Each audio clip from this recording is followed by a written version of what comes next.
Körüş reallıqımızı yaratıdı. Ama nemeni körüşne qanda qarşımız belgileydi. Huzurunlarda şair Ahmetcan Osman riyasetçilikideki "Men şundaq qarayman" programmasi. Her bir cümle öz ma'nosini topgan programma.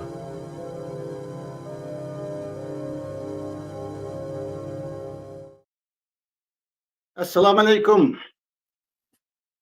Hürmetlik körer anlarman. Yaxşımısınız? Men şundaq qarayman programımıza hoş geldiniz. Bugünkü programımızdan mehmeni Fatime Seyyah Hanım. Biz bugün Fatime Seyyah Hanım'ın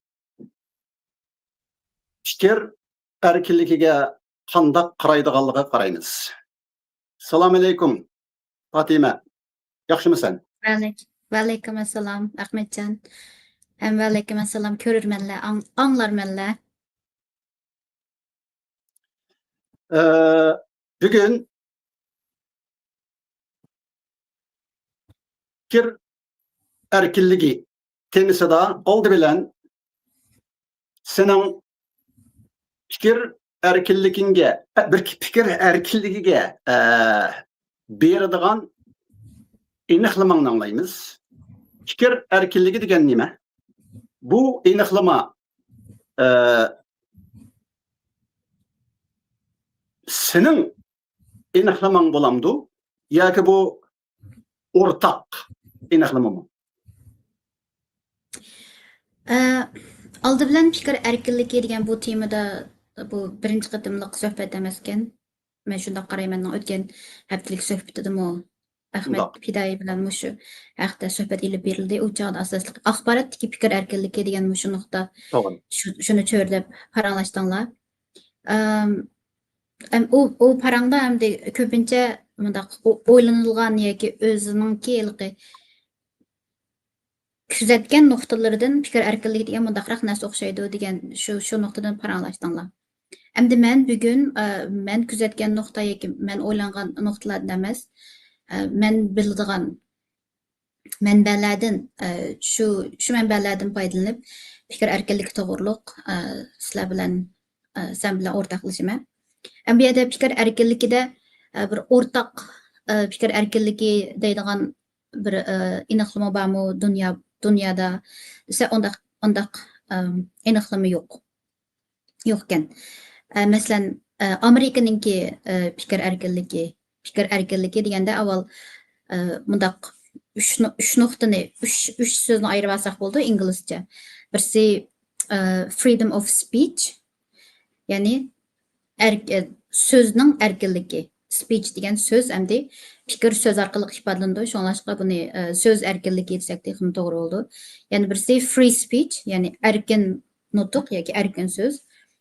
Andikin yana birisi freedom of expression, ya'ni ifodalash erkinligi degandek mushu nuqtalardan mushlarning hammasini fikir erkinligi degan mushu cho'ng bir kunlikni ostiga tizib paranlasak bo'ladi. Endi men fikir erkinligi degan vaqtida men bir avval yozuvchi bo'lish sifatim bilan men o'zim shu bir tarkibiy qism bo'lgan xalqaro qalamkashlar jamiyati yoki Pan International degan mushu jamiyatninki fikir erkinligi yoki bildirish ifodalash erkinligi deganga qandaq ta'bir berganligini sizlar bilan o'rtoqlashib o'tay. Pan International Angliyada qurilgan bir organ bo'lish sifati bilan bularninki fikir erkinligiga bo'lgan so'zi bo'lsa odamlarninki ya'ni yozuvchilarninki yoki o'y egalarininki yoki art bilan shug'ullanadigan artistlarninki o'zininki o'ylig'ini, o'zininki bilgini, o'zining ko'ygini, o'zining tuyg'uni, o'zining his qilg'ini qatorliq mushlarni erkin holatda bira hukumatninki, bira kollektivninki yoki bira shaxsninki jazosiga uchrashdan qo'rqmagan holda aytalishi, ifodalanishi ham o'tirib qo'yalishi deganni mushuni Pan International fikir erkinligi deb oladi. Endi bu Pan International'ninki bundaq deb elishida yana bir muhim tarafi Pan International xalqaro qalamkashlar jamiyati bo'lish sifati bilan ular faqat yozuvchilarninki yoki shoirlarning, artistlarninki fikr erkinligini qo'g'dab qolmay, balki shundaq fikr erkinligi bo'g'ilgan mushu tipdagi odamlarninki shu bo'g'ilgan erkinligini ozod qilishqimi, shuningmi kuchaydigan bir o'rin. Endi bu yerda demoqchi o'g'lim, erkinlik degan bu so'z erkinlikninki kapolati bo'lgan chog'da anandikin erkinlik degan so'zga aylana oladi. Ya'ni Pan International'ninki so'zidan qaragan chog'dami, ular faqat biz fikr erkinligiga kapolatlik qilishga tirishimiz deb qolmay, fikr erkinligi bo'g'ilgan odamlarninki ash erkinligini qo'g'daydiganga nayti tafsiliy qadam bosqichliq shundaq harakatlarni ilib bordi. Hamda bu men ishlaydigan organninki fikr erkinligiga bo'lgan prinsipi, ko'z qarashi. Anandikin endi masalan Amerikaninki asos qonunidami ularninki eng asosliq first amendment, ya'ni birinchi qatimliq shu eng asos qonundami ularda har qandaq bir shaxsning fikr erkinligi bo'ladi degan mana shundaq bir qonun bor yoki prinsip bor.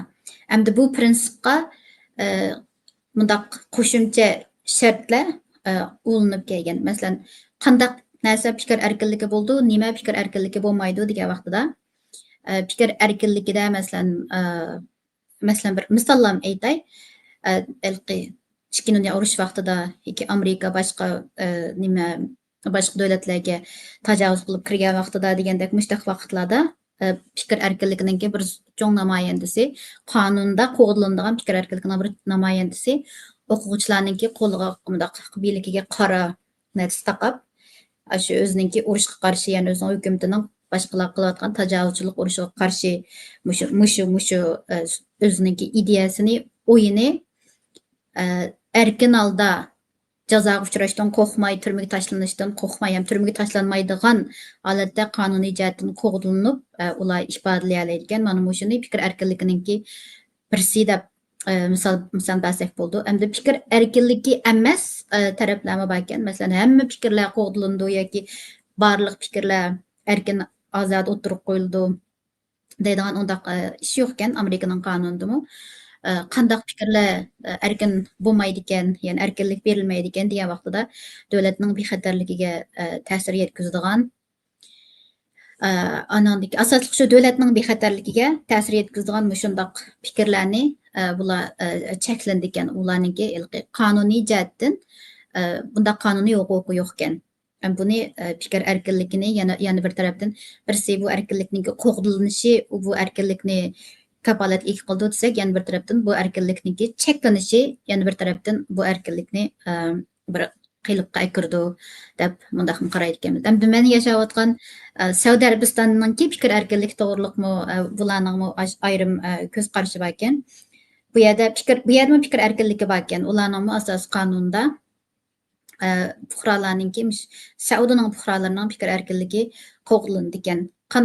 Qo'g'dilinadi ekan, ularning asos qonunida belgilangan. Lekin qandaq vaqtda bu fikr erkinligi qo'g'dilinmaydi ekan degan vaqtida ularning eng asosli qo'ygan prinsipi davlatning bexatarligiga, davlatning birligiga, ham ularninki shu davlatninki xalqarodagi munosabatlarga daxl etadigan, ya'ni davlatning manfaatiga ziyon yetadigan mundaq fikrlarni bular cheklaydi ekan.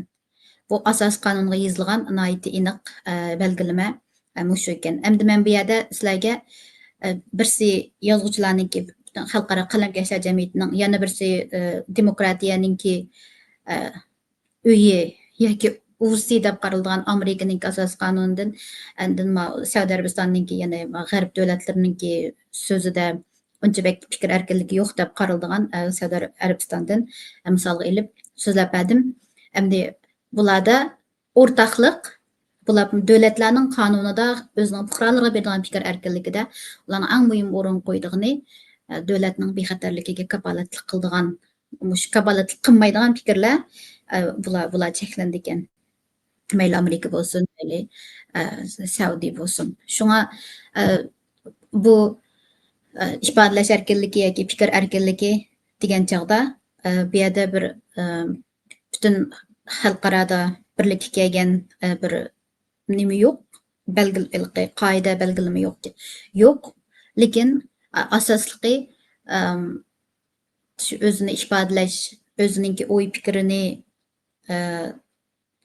o'zininki o'ylagan bilganlarini erkin ozoda qo'rqmay, jazoga uchramay mushundaq ifodalashning mushu ifodalashni biz fikr erkinligi deb atsak bo'ladi. Bu Dünya Kişilik Hukuk Kitapnamasida qarash va ifodalash erkinligi deb atalgan. Qarash va ifodalash erkinligi deganni biz bizda Uyg'urchaga fikr erkinligi deb tarjima qilingan ekan. Demak, mushu nuqtadan chiqsak, u chog'da biz davatgan fikr erkinligi shu kishilik huquq nizomnomasida, dunyo kishilik huquq nizomnomasida eskartilgan qarash va ifodalash erkinligi. Bo'lsa, endi sen so'zingda fikr erkinligining jazoga uchramaydiganligi keng kushada erkin holda fikr ifodalanishi kerakligini eskartgan paytning o'zida yana davlatlarning milliy manfaati, ya'ni milliy xavfsizligi tufayli bundaq fikrning yoki bundaq fikr erkinligining kapolatga ega bo'lmaydiganligini eskartdim. Endi biz bu masalani ikkinchi qadamga qo'yib turib, biz konkretni masalaga o'tsak, shu fikr erkinligi to'g'risida va shundaqla sening Dünya Uyg'ur Yozuvchilar uyushmasidan bir a'zo bo'lish suhbating bilan qo'llanganliging, haydalganliging bu uyushmadan mushni misol qilib olgan holda biz fikr erkinligi haqida texmu aniq bir namoyandaga erishishimiz mumkin yoki fikr erkinligining daxli qilinishiga, dafsanda qilinishiga degan shaklda mushu nuqtadan boshlaylik. Dünya Uyg'ur Yozuvchilar uyushmasi sening fikr erkinligingni hurmat qiladi ekan. Biroq sening bu qarash va ifodalashlarni bu uyushmaninki mediasida e'lon qilib qo'ymaydi ekan. Lekin masala bu yerda tugamaydi ekan. Balki ular sening fikr erkinligingni hurmat qilamiz deb turib, yana seni nima uchun Dünya Uyg'ur Yozuvchilar uyushmasining a'zoligidan qoldirdi? Bu jazomi? Agar bu jazo bo'lsa, bu jazo sening fikr erkinligingga berilgan jazomi? Ya'ni bu mundaq chiqib aytgan vaqtida Uyg'ur yozuvchisining fikr erkinligi daxliga uchragan, jazolangan bo'lamdi. Qisqacha qilib aytganda, albatta, meningki fikr erkinligim aniq cheklandi. Erkinligimga erkinligim bo'lmadi, ya'ni erkinligim bo'g'ildi. Chunki bu yerda jazo berildi. Jazo meningki o'zimning xabrimsiz shu Yozuvchilar uyushmasi degan bu tashkilotdan chiqarilib tashlabdimi? Mana bu jazo. Abaydan biz fikr erkinligiga bergan aniqlamamiz bo'yicha fikr erkinligi degan shu jazosiz o'zininki o'ylaganini erkin ozoda keng ko'chada o'tirib qo'ya olish degan mushu nuqtani yoritib turdi. Shunga yozuvchilar uyushmasininki mayli uni kim qilgan bo'lsin, u nihoyatda bir fikr erkinligini cheklaydigan yoki fikr erkinligini bo'g'adigan bundaq kollektiv tashkilot yoki davlatlarni biz hamda diktator deb ataymiz.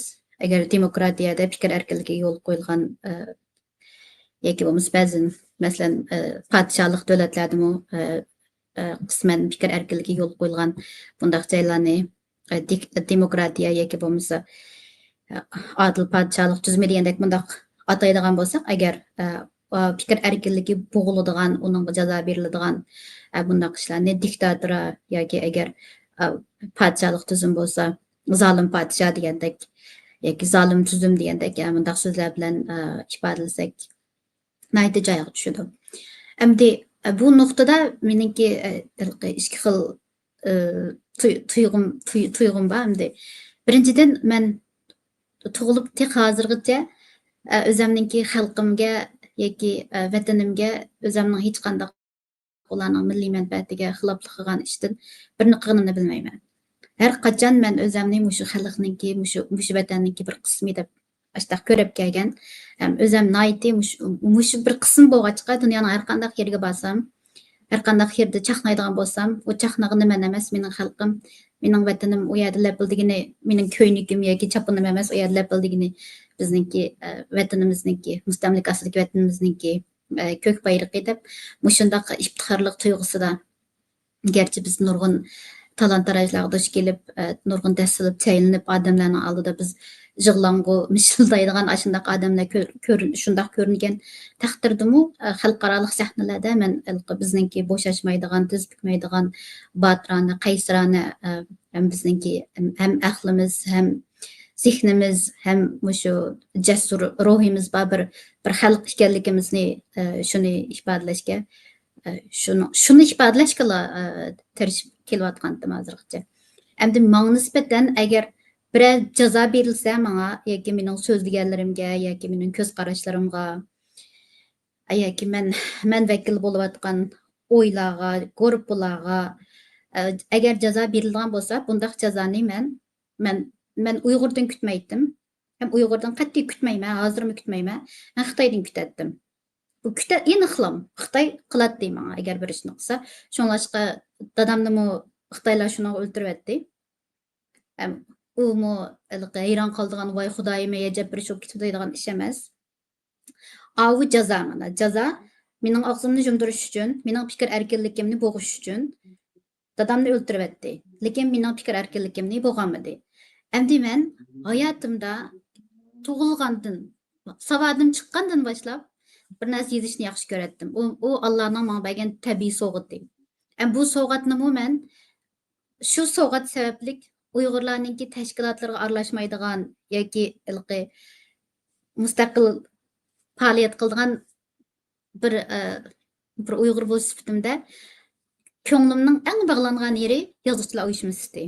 Şu yozuvchilar uyushmasiga qurilgandan boshlab nurg'un shu fidoyi harakatlarni, faoliyatlarni qilib, mayli oqida bo'lsin, mayli oldida bo'lsin, untinsiz to'kib qo'shib, o'zimni shu uyushmaninki yoki yozuvchilarninki shu bir guruhininki bir qismi deb ko'nglim shundan shodlanadi. Lekin afsuslanarligi mushundaq yozuvchilar sababi hech qanday aniqsiz diktatura, militarist holatda seni raislikdan qoldirayotgan bilan qo'shib, meni ham mardonni mushu yozuvchilar degan to'pdan, ya'ni meni hatto yozuvchi deb qarmabdi. Mening Alloh bergan tabiiy nimamni so'g'itimdimi bular u so'g'itimdimi kesib tashladibdi. Sen yozuvchi emas, sen bundaq bir to'pqa tava emas deb. Endi mening uchun bu meningki tug'ma kimligimning cho'ng bir qismi edi.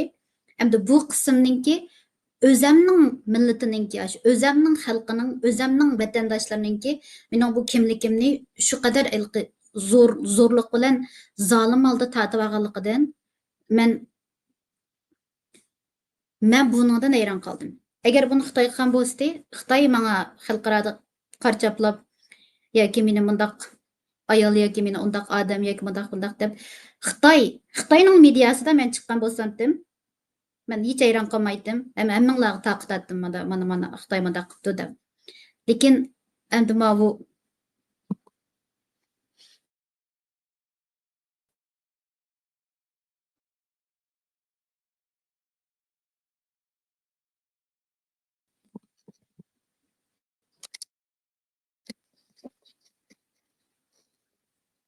Texnik mesele yüz mi?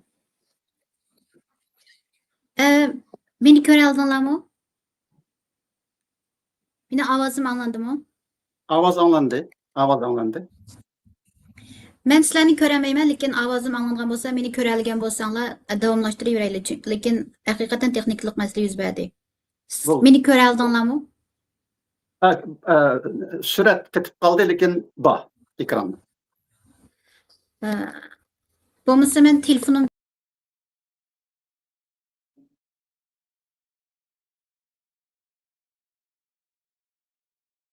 Bu sorayımız, hürmetli görür anlarman, bu teknik bir sebep tüpeyli programımız biraz peşkerlik kuşardı.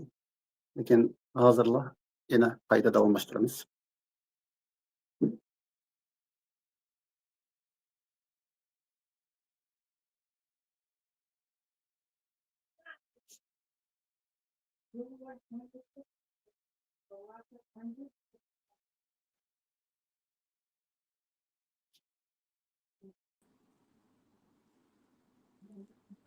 Aha.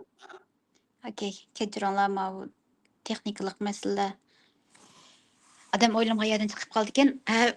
Mushundaq holatda men so'ygan bir top kishilar işte yurakni tilg'aydigan bir ishni qilib qoldi. Nayti zo'ravonlik bilan, zo'rlik bilan. Endi bu meningki fikr erkinligimga qarshi degan u yerda qolmaydi bu faqat, ya'ni mening ifodalash erkinligimga, o'ylash erkinligimga, yezish erkinligimga qarshi emas. Bular meningki shu mavjudlik bir insonningki o'zining bir odamning bir kimligininki zo'ravonlash tatib olinishi, xuddi bizni Xitoy tilimizni tatib oldi, dinimizni tatib oldi, yerimizni tatib oldi deb yig'lab qaqshagandek. Endi meningki bu chet elda turib, mening yozuvchilik degan bu kimligim Aş yazışlar uyuşmuş tarafidan naydı zo'ravonlik bilan tatib olindi. Bu endi bu yerda shu Uyg'urlar qo'g'daydigan kishilik huquq degan shu huquqmi? Endi zo'ravonlik bilan tatib olindi. Bana mı okşaş oldu? Çünkü ben Dünya Uygur Yazıcılar Uyuşmasının reisliğinden aşı bir top, yani her bir hareket qo'zg'agan Qo'shbashning ishida her bir o'zgarish qilgan aşı bir to'rt tok hamdi to'rt odam. Bular meni reislikdan ilib tashlab etganligini e'lon qilish bilan emas, hatto menimi yozuvchilar uyushmasining to'pidan, ya'ni WhatsApp to'pidan chiqarib etdi. Ya'ni sana o'xshashlar. Lekin bu yerda mening bir sualim. Sen biraz burun eskertken, mesela devletlerninki fikir erkinligini qo'g'dashdagi shartlarining biri fikir erkinligi devletning xavfsizligiga daxl yetkazmaslik, devletning xavfsizligini qo'g'dagan, saqlagan holda bo'lish degan mushu shartni eskartding. Bularmi senin fikir erkinligini cheklaganligini ve şundaqla seni bu topdan, yani yazgıçılar, Uygur yazgıçıları topidan uyushmasidan qo'g'landi qilganligini, bular sen biraz burun eskartganga o'xshash milliy diniy e'tiqod, milliy manfaat ve qimmat ve ideologiya deganlarga taqab buni nima deymiz? Sebeplendirdi endi. Mundaq qilib aytgan vaqtida milliy qimmat qarashlarga qarshi degan gapning o'zi bu yerda yoki milliy e'tiqodga yoki milliy ideologiyaga qarshi degan gap oxirgi vaqtda yana nimaga bordi desa, bular xuddi o'zlarini bir davlatning xavfsizligiga mas'ul odamlardek ko'rib, seni mushu davlatning milliy xavfsizligiga buzg'unchilik qilayotgan degan shaklda qaraladi. Seningcha, birinchidan, bularning bir yozuvchining fikr erkinligini mushundaq sabablar bilan, ya'ni bu yozuvchining fikrini milliy xavfsizlikka bo'lgan tahdid degan shaklda, ya'ni millatning qimmat qarashlariga, e'tiqodiga va ideologiyasi tahdid degan mushundaq banolar bilan cheklashi, birinchidan qonunli bo'lamdi, ikkinchidan hatto bularning mushundaq doiraga kirishning o'zila yana qonunsizmi, ya'ni mashruatsizmi? Sen bunun qanday qaraysan? Bularning qilgani butunlay qonunsiz. Qonunsiz deganda ikki tarafni ko'rsatma. Birisi shu Dunyo Uyg'ur yoshlar uyushmasiniki uyushma o'zining nizomnomasiga xilof. Ya'ni bular o'ziniki bilan saylangan raisi ham hay'at a'zolarini inglizcha military coup deydi. Biz Uyg'urchada militarist yoki bo'lmasa siyosiy o'zgarish qo'zg'ash deymiz. Ular bu siyosiy har qanday vaqtda qo'zg'algan siyosiy o'zgarishni dunyoning har qanday yerda uni qonunli harakat demaydi, qonunsiz harakat deydi uni. Shunga ularninki o'zininki uyushmasiniki nizomnomasiga xiloflik qilgani bu ularning qonunsiz harakati bu birinchidan. Ikkinchi nuqta qonunsiz. Chunki bular Sharq Turkistonninki hukumati emas.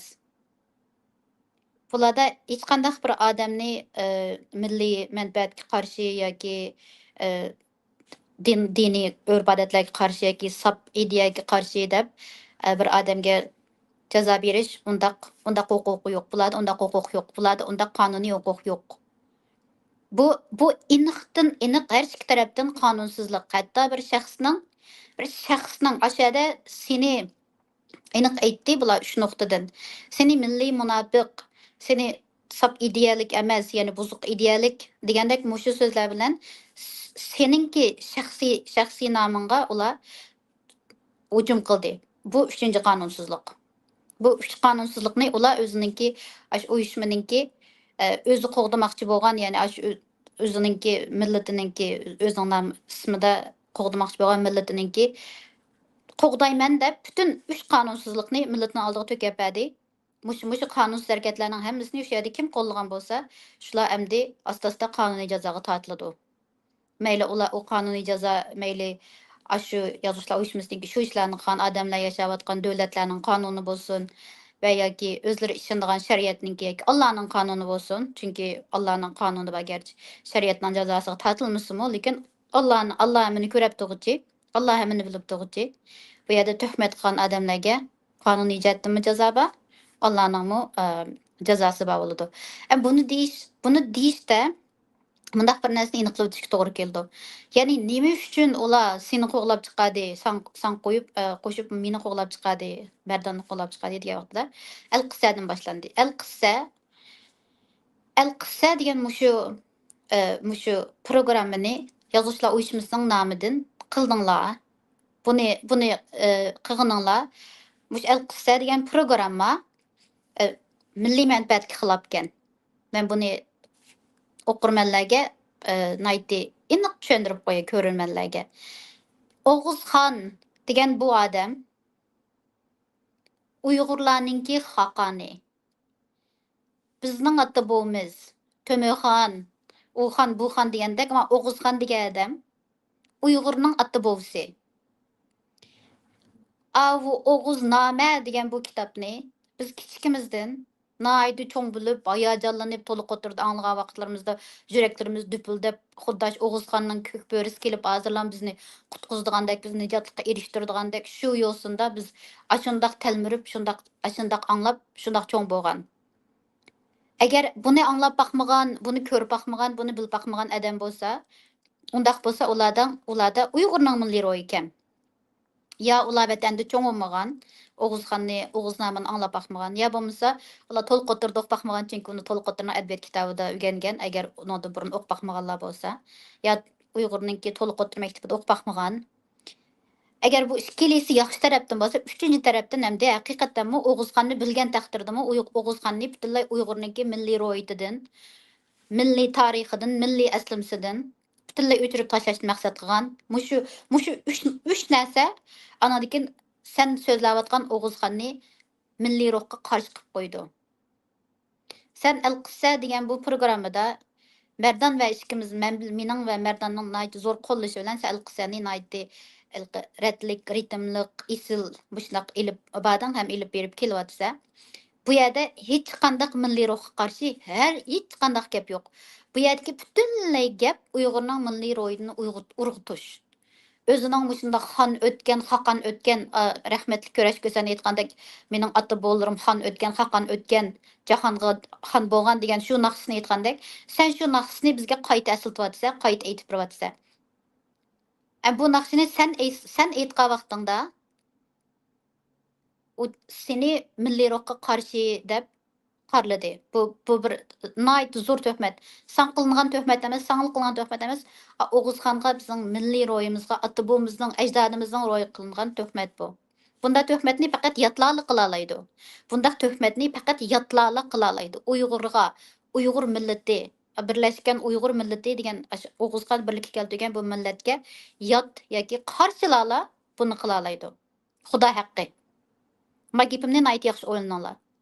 O xuddi mening cho'ng dadamni atalardan boshqa birisi kelib, sening cho'ng dadang degan go'y, sening cho'ng dadang emas yoki sen u cho'ng dadang cho'ng o'tgan odamdi, sen cho'ng dadangni unutib ket. Sen agar cho'ng dadangning gapini qilsang, sen xoin bo'lsa degan desa, u chog'da cho'qim Xitoy kelib mangdaydi u gapni. Sen Xitoyning mening adamim. Sen cho'ng dadangninki gapini unutib ketmasang, menga xoinlik qilgan bo'lsa, sen milliy munofiq bo'lsa desa, agar men Xitoyga setilib ketgan yoki Xitoyga qo'shilib ketgan odam bo'lsam, mendikin o'zimning cho'ng dadamni ko'tar qasqaningni deyman. U chog'da Xitoyga nisbatan men milliy munofiq olmayman. Men Xitoyga nisbatan milliy birlikda, milliy sap tuzgan odam bo'laman. Bu birinchi nuqta. İkinci nuqta Uyg'urning sap ideyasi deganning u qandaq narsa Uyg'urning sap ideyasi? Uyg'urning sap ideyasi mening nazarimda Uyg'urning ikkilam sap ideyasi bor. Ikkilam sap ideyasi bor Uyg'urningki. Birisi Uyg'urning vatani. Uyg'urning vatani. Mustamlikasiz qolgan, dasab taylangan, zor yig'ilgan biz kichikimizdan o'qib, ko'rib, cho'ng bo'lgan shu Xitoyningki yoki Xitoyning burun qandaq mustamlikchining putida tapannasiz qolgan bo'lsin, tapannasiz qolib qolgan shu vatan. Bu Uyg'urning rostliqi. Yana birisi Uyg'urningki azaldan Uyg'urning birlam Allohga e'tiqod qilib kelayotganligi, birli Tangriga. Bu dunyoni, butun dunyoni bir deb ko'rganligi, butun dunyoni bir deb ko'rganligi. Men cho'ng bo'laman, men kichik vaqtimda mening ikki cho'ngim bor. Birisi opamning apsi, birisi dadamning apsi. Opamning apsi bizga kichik vaqtimizda oymi biz bilan billa deydi. Mushukmi biz bilan billa deydi. O't cho'plarmi biz bilan billa deydi. Qo'ylarnimi biz bilan billa deydi. Hech qanday narsani hayvon pes yoki bo'lmasa palonchi igiz, pustanchi ustun demaydi. Butun narsamiz bir balam. Hammamiz bir deydi. Uni kichik vaqtimizda bizga shunday sangdirgan. Şoň bu hemmemiz bir degan bu narsa hamda bizningki Uyg'urlarningki hamda yaqinqi e'tiqodini desak, o shaman dinining e'tiqodi hamda tabiatningki hamda tabiat e'tiqodi, butun narsalar, butun hammamiz bir deydigan. Buni hamda bu cho'ng opam singdirgan. Bu cho'ng opamga uning cho'ng opasi singdirgan. Bu bir Uyg'urning ro'yi hamda. O taladin gap qilmagan, bu bir Uyg'urning ro'yi shunday tabiiy singdirilgan. O cho'ng opam namoz o'qiydi, lekin uning tigi ichidan talaga chiqsak, o bizga Xudoyimdan qo'rq demaydi.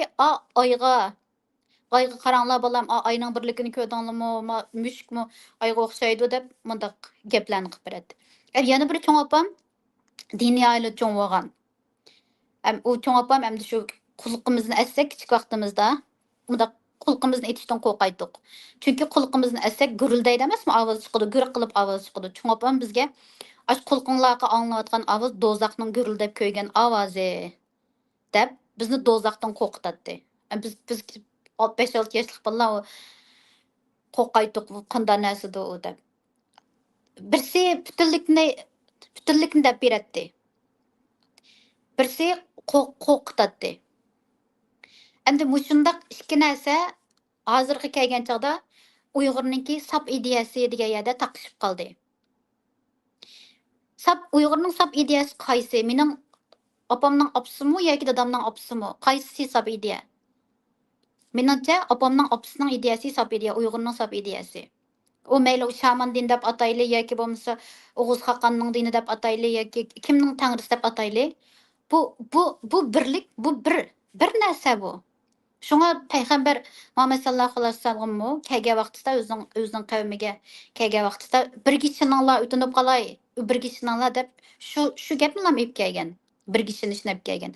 Butun Allohning elchilari, payg'ambarlari elchi degan shu Allohning so'zini yetkazguchi degan gap. Allohning so'zini yetkazguchilar shu Allohning birligiga chaqirgan.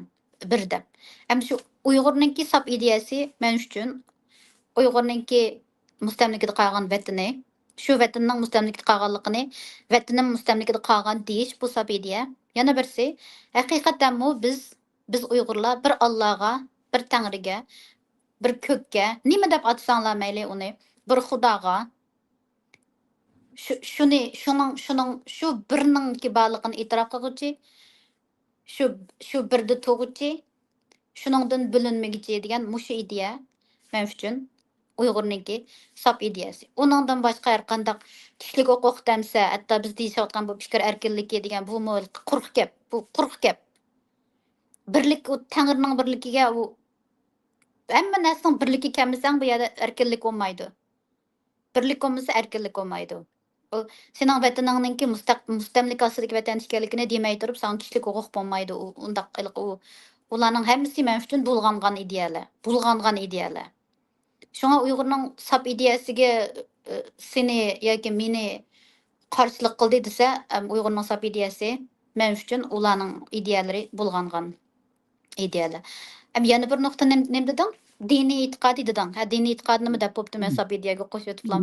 Allohning birligi tug'an odamni, hatto o'ziningki Allah degan, Qur'ondagi Allah degan, ya'ni Qur'onda Muhammad payg'ambarningki tili bilan so'zlayotgan Allah, men hamma qavmga payg'ambar avatdim degan. Mushu so'zga asosan agar sen O'g'izxonni o'qib, O'g'iznamini sen bizga nihoyatda tafsiliy tushuntirib chiroyli o'qib berayotsa, Qur'on bilan solishtirib o'qib berayotsa, shu o'qishlardan, shu tushunishlardan shu faqat Allohning tilida so'zlaydigan odamlarla mushundaq gaplarni qila oladi ekan.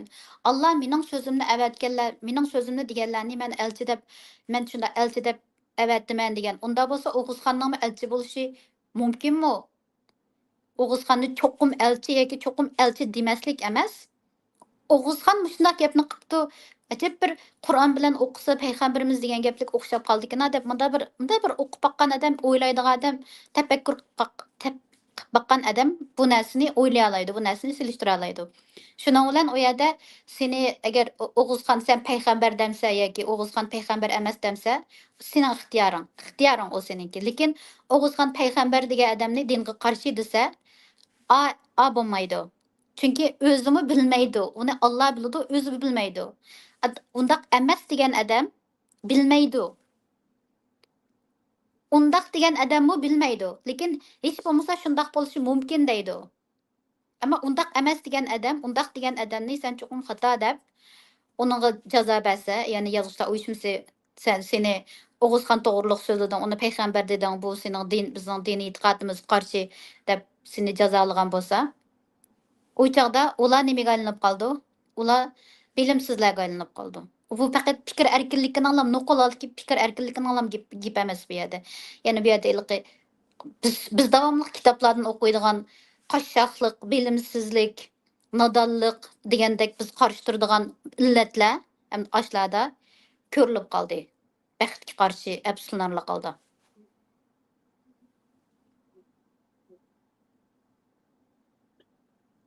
Bu yerda bir savol tushibdi. Siz deyotgan bular kimlar? Acaba sizlar oshkora ular yoshurun harakat qilamdi. Nimishqa ular atalganlar ochiq oshkora suhbatga chiqib o'z qarorlarini o'ttirga qo'ya olmaydi. Bu nayt yaxshi so'libdi. Nimishqa shunday qilolmaydi ular? Hatto bizni qo'g'lab chiqargan vaqtidami hay'atlar a'zosi deb o'zininki kimligini ular oshkorlamabdi. Biz bilamiz ularning kimligini, lekin o'zini oshkorlamagan bo'g'achqa shunga bizmi oshkorlamadik. Chunki agar biz birasining ismini deb qolsak, ular darhol o'zgarib bu emasdi deb yolg'onchiga chiqirdi bizni. Tuhmatga tayyorli turdi. Shunga haqiqatan yaxshi deb siz qani shu yoshlar uyushmasi o'zininki tashkiliy nizomnomasini ko'tarib chiqib, mana nizomnoma xiloflik qildi. Shuning bilan mundaq jazo berdik. Bu nizomnomada millatning sab ideyasini mundaq deb bekitgandik qonunsuz holda. Bu nizomnomada millatning diniy ideyasini mundaq deb bekitgandik yozuvchilar uyushmasi turib. Bu nizomnomada milliy manfaatni mundaq deb bekitgandik. Mana bu bizning asosiy qonunimizda, mush asosiy qonunimizning 3 nuqtasiga, 3 moddasiga xiloflik qilgan bu 3 mal'unni qo'llab chiqardik. Mana biz 4 kishi yoki 5 xotin kishi deb chiqsin o'ttirga. Andan keyin har qanday gap bo'lsa ochiq deyishayli, paranglashayli. Bu yerda bundaq bir masala kelib chiqadi ekan. Fikr erkinligi haqida. Fikr erkinligiga munosabatlik. Oldi bilan sening fikr erkinligingning Uyg'ur yozuvchilar uyushmasi, Dunyo Uyg'ur yozuvchilar uyushmasi degan mushu tashkilotdan cheklanganligi oshkora, aniq. Bu aniq. Bu hammamizga ayon. Lekin mushu bayonot, ya'ni Dunyo Uyg'ur qurultayining raisini ilib tashlatganlik, Yozuvchilar uyushmasida. Yazuvchi uyushmasining raisini ilib tashlatganlik va bu uyushmadan raisni hay'at a'zolaridan Mardon Ahad Alini va Fatima Sayyahni uchini chiqarib etganlik mushu masala, ya'ni fikr erkinligining eng aniq dafsandasi bo'lgan mushu hodisa nurg'un ziyolilarning, Uyg'ur ziyolilarininki surgundagi va shundaqla nurg'un tashkilotlarning va shu tashkilotlarning boshliqlarining qizg'in olqishga erishdi. Odamni hayron qoldiradigan yeri, bu tashkilotlarning hammasi Uyg'urning kishilik huquqi uchun kurash qiladigan tashkilotlar. Bu ziyolilarning hammasi Uyg'urning kishilik huquqini davran soladigan ziyolilar. Bular nima uchun bu yerga kelganda sana o'xshash bir yozuvchining, bir Uyg'urning kishilik huquqini qo'g'damay, ya'ni fikr erkinligidan iborat bu eng muhim huquqni qo'g'damay, shu huquqni dafsanda qilganlik tarafni qizg'in olqishlaydi. Chunki bu yerda prinsipsizlik bor. Bu yerda ular o'zininki qilayotgan gapiga ishonmaydi, o'zining qilayotgan ishiga ishonmaydi. Ya'ni ular Uyg'urning kishilik huquqini qo'g'dayman deydi, ammo lekin ular Uyg'urning kishilik huquqini qo'g'damaydi. Bunisi endi 2 yildan yoki 1,5 yildan oldida nayt cho'ng g'ulg'ul qo'zg'ab ketgan cho'ng inglizcha matbuotlarga besilgan naq mushu temada bir xabar besilgan, inglizcha besilgan. Mushu Uyg'urlarning kishilik huquqini, diniy huquqini qo'g'daymiz deydigan bir qancha cho'ng arboblarningki shu kishilik huquq tashkilotlarida fidoyi bo'lib ishlayotgan ayollarningki yoki boshqalarningki ilqi ularning kishilik huquqi daxl taruzxonligi haqida isbotlar bilan, dalillar bilan cho'ng inglizcha gazetlarga, jurnallarga chiqqan vaqtida butun dunyoda g'ulg'ul qo'zg'agandi. Ular degan naq mushu gapni degandi. Sizlar o'zinglar xalqinglarningki, mushu ezilgan xalqningki kishilik huquqini qo'g'daymiz deb o'tirg'i chiqibsizlar. Nima uchun o'zinglar boshqalarning kishilik huquqini qo'g'dayamadinglar? Nima uchun ularning huquqini dafsanda qildinglar deb mana shu savolni xalqaroniki muxbirlari ularga qo'ygandi. Endi bu savolni samo qo'yyotsa, bu bu prinsipsizlik, ya'ni ular o'zining qilayotganiga, da'vatganiga ishonmaydi. Tegidan ular o'zining nima da'vatganligini ya biladi, ya bilmaydi. Balkim bilishi mumkin, lekin o'zininki qilayotganlarga ishonmaydi. Agar bir odam, prinsipi bor bir odam, ilqi Tahir Talibning bir gapi bor, chunki men hissiyotli hayot odam, u bo'lsa menga matam, bu bo'lsa menga matam deydigan. Men kishilik huquq tajovuzchilik uchirsa menga matam deydigan shu odamlar, fikr huquqi tajovuz uchirsa menga matam deydigan yozuvchilarninki katta boshlari. Ular agar shu prinsipida tura olgan bo'lsa, hech bo'lmasa mening vatanimni mustaqil nima mustamlik qilingan zamin deganmasmi? Hech bo'lmasa bir erkak bo'lish sifati bilan, men meysi tukva erkak bo'lish sifati bilan men kishilik huquqni qo'g'dayman deb meydisini kirib o'tirib chiqqan bo'lgandikin, shuningda ching tura olgan bo'lsa, men Uyg'urningki nazariy deydigan bir narsa bor. Men bir Uyg'ur bo'lish sifatim bilan mening nazarimga bunchalik ilinib qoladi. Mening nazarimga ilinish cho'ng ish emas. Hech kishim uchun cho'ng ish emas, lekin men uchun cho'ng ish. Ya'ni o'zining prinsipida tura olgan odamlarni, shu prinsipida turgan odamlarni dunyo hurmatlaydi. Biz cho'ng bo'layotgan xalqaro hurmatlaydi. Biz og'zimizga tekkizmay ochlarga kapishib berayotgan shu dunyo bizning kapishishlarımizga qaramaydi, bizning harakatimizga qaraydi. Endi men bu so'zimni nima uchun xalqaro qalamkashlar jamiyatininki fikr erkinligiga bergan bayonoti yoki aniqlamasi bilan boshladim deganda, Dünya Uyg'ur Yozuvchilar Uyushmasimi xalqaro qalamkashlar jamiyati bilan zich munosabatda bo'ladi. Ularninki u qalamkashlar jamiyatininki Uyg'ur xalqaro qalamkashlar jamiyatining eng tubki prinsipi mushu kishilik huquqninki cho'ng bir qismi bo'lgan fikr erkinligini, ifodalash erkinligini qo'g'dash. Endi bu Dünya Uyg'ur Yozuvchilar Uyushmasi o'zini Shvetsiyada oldirilgan bir organ bu. Shvetsiyaninki qalamkashlar jamiyati Sweden degan bu o'rin xalqaro qalamkashlar jamiyatininki eng chong iqtisodiy manbasininki birisi. Endi bu yerda shu jamiyat bilan nihoyat quyuq aralashadigan bu yozuvchilar uyushmasi shu o'zi aralashadigan yoki o'zi vakillik qilayotgan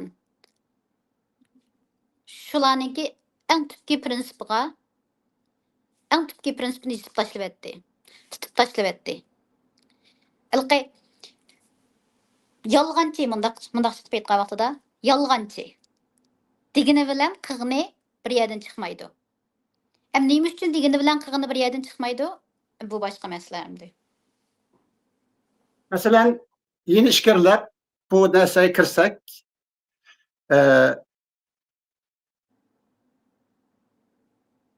ularmi bizni ataganga o'xshash, seni Mardanni ataganga o'xshash ismimiz bilan. Menmu ularni qo'llaganlarning ismini atab turib, fikr erkinligi haqidagi ko'z qarashlaringni bir inchga tekshirib chiqay. To'xtabdi, men bu yerda abay sen mendan bir savol so'rab ekansan, u savolingga javob bermabdi ekanman. Uyushmaning ichidagi fikr erkinligininki ikki tarafini demabdi ekanman.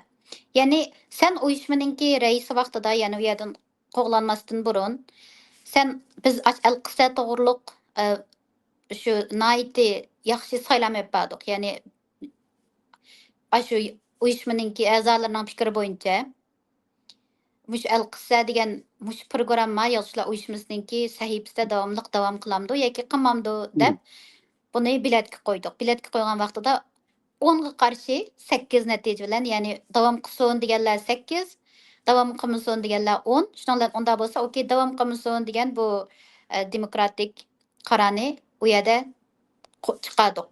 Okey. Doğru. Onun içinde yana biz u yerda ilqi Merdan bilan men asosli ishimiz shu nimishqa buni qo'ymaymiz, buning nari xato, nimasi nim bo'ldi degan bu gaplarni jiq deyishgan bo'ldik u uyushmaning ilqi ichida, to'pning ichida, WhatsApp to'pining ichida. U yerdagi odamlar ilqi nihoyatda zo'r ilqi qarshi turdi. Ya qo'zadi qo'ysak bo'lmaydi yoki undaq yoki bundaq deb. Chataq yo'q. Ularning fikr erkinligi bor. Ularninki buni qo'ysak bo'lmaydi yoki buni biz yaxshi ko'rmadik yoki bo'lmasa sizlar undaq odamlar, sizlar bundaq odamlar deyish erkinligi bor. Bu erkinlikni sen yozuvchilar uyushmasining rais bo'lish sifati bilan 100% qo'g'diding. Nima Albatta. uchun men bundaq deya olmayman desang, sen shu chog'da rais bo'lish sifating bilan ashula qilganni sen chiqay manga sen bu yerda bundaq qalayotgan gap qilman deb raisga qarshi gap qilsa deb chiqarib aytgan bo'lsang, sen shu chog'da ularning fikr erkinligini cheklagan bo'larding. Lekin sen hech nima qilmading. Lekin Hatto ularga lekin fikr ben ularning nimasini masalan shu al-qissa uyushmaninki mediasida furiveramdi yoki endi qo'yilmamdi degan nimaga kelgan vaqtida men ulardan raisini edim. Masalan, shu raislashga asosan sen degandek 10'a qarshi, 8 qarshi 10 ovoz bilan ular qo'yilmaydi deganlarning qarshi üstünlük ega bo'lgandan keyin men shu kuni andan keyin buningdan keyin bugundan boshlab al-qissa programmasi uyushmamizning medialarda namidan qo'yilmaydi, buningdan keyin qo'yilmaydi degan bu qarorni oldim. Shu saylamga belet tashlashga asosan demokratik şekilde. Lekin bular nim qildi desa yana aşu sahipideki yani Dünya Uygur Yazgıçılar Uyuşmasının medialardaki al-qissaning burunqi yani bugünden burunqi şu günden burunqi barliq programmalarımı elinip tashlash kerak deganni yana qaytib ko'tarib chiqdi. Biz buning unutmadik. Aşağıda turaverdi abay biz 3 kunni yolg'iz bilet tashlayotgan narsani qaror chiqib bo'ldi. Shuning bilan ma'mujdik. Shuning bilan bizni chiqarib etdi. Bu yerda demoqchi o'g'lim, sen rais bo'lish bilan agar sen bir diktator, sen bir militarist, sen bir ashtaq bir odam bo'lgan bo'lsang, shu gapni chiqarib o'g'cha chiqamanga deb shu gapni 3 yoki 4 odamni sen qo'g'lab chiqarsang, yana Uyg'urning xalqi hech nima demaydi. Bilamsan shuni? Bilaman. Hech nima demaydi. Diktator deb tillab qoladi, so'zlab qoladi, yana hech nima demaydi. Sen uni qilmading, chunki sen o'zingning prinsipingda turding. U yerda sening prinsiping debmi prinsip yo'q. Sen u yozuvchilar uyushmasininki shu fikr erkinligini qo'g'daydigan bir joyliqini, shundaq joy bo'lishini orzu qilding, umid qilding. Men shuni orzu qildim, umid qildim. Merdam shuni orzu qildi, umid qildi. Shuning mening bu al-qissadan burun mush orzu umidimni faoliyatga ishga aylantirgan bir cho'ng misol ilqi tilsiz qushlar degan bir she'rlar to'plamini biz nashr qildik bir necha yilning oldida. Shu tilsiz qushlar degan she'rlar to'plami qarsanglar, anglarmanlar, ko'rarmanlar. Uningda men yuzini yopadigan qizlarning she'rlaridan tatib, Uyg'urlar jamiyatida dinsiz deb qaralgan odamlarning butun har qanday odamninki har qanday she'riga o'rin berilgan. Mana bu men turadigan prinsip edi. Uyushmada men turadigan prinsip mana shu edi.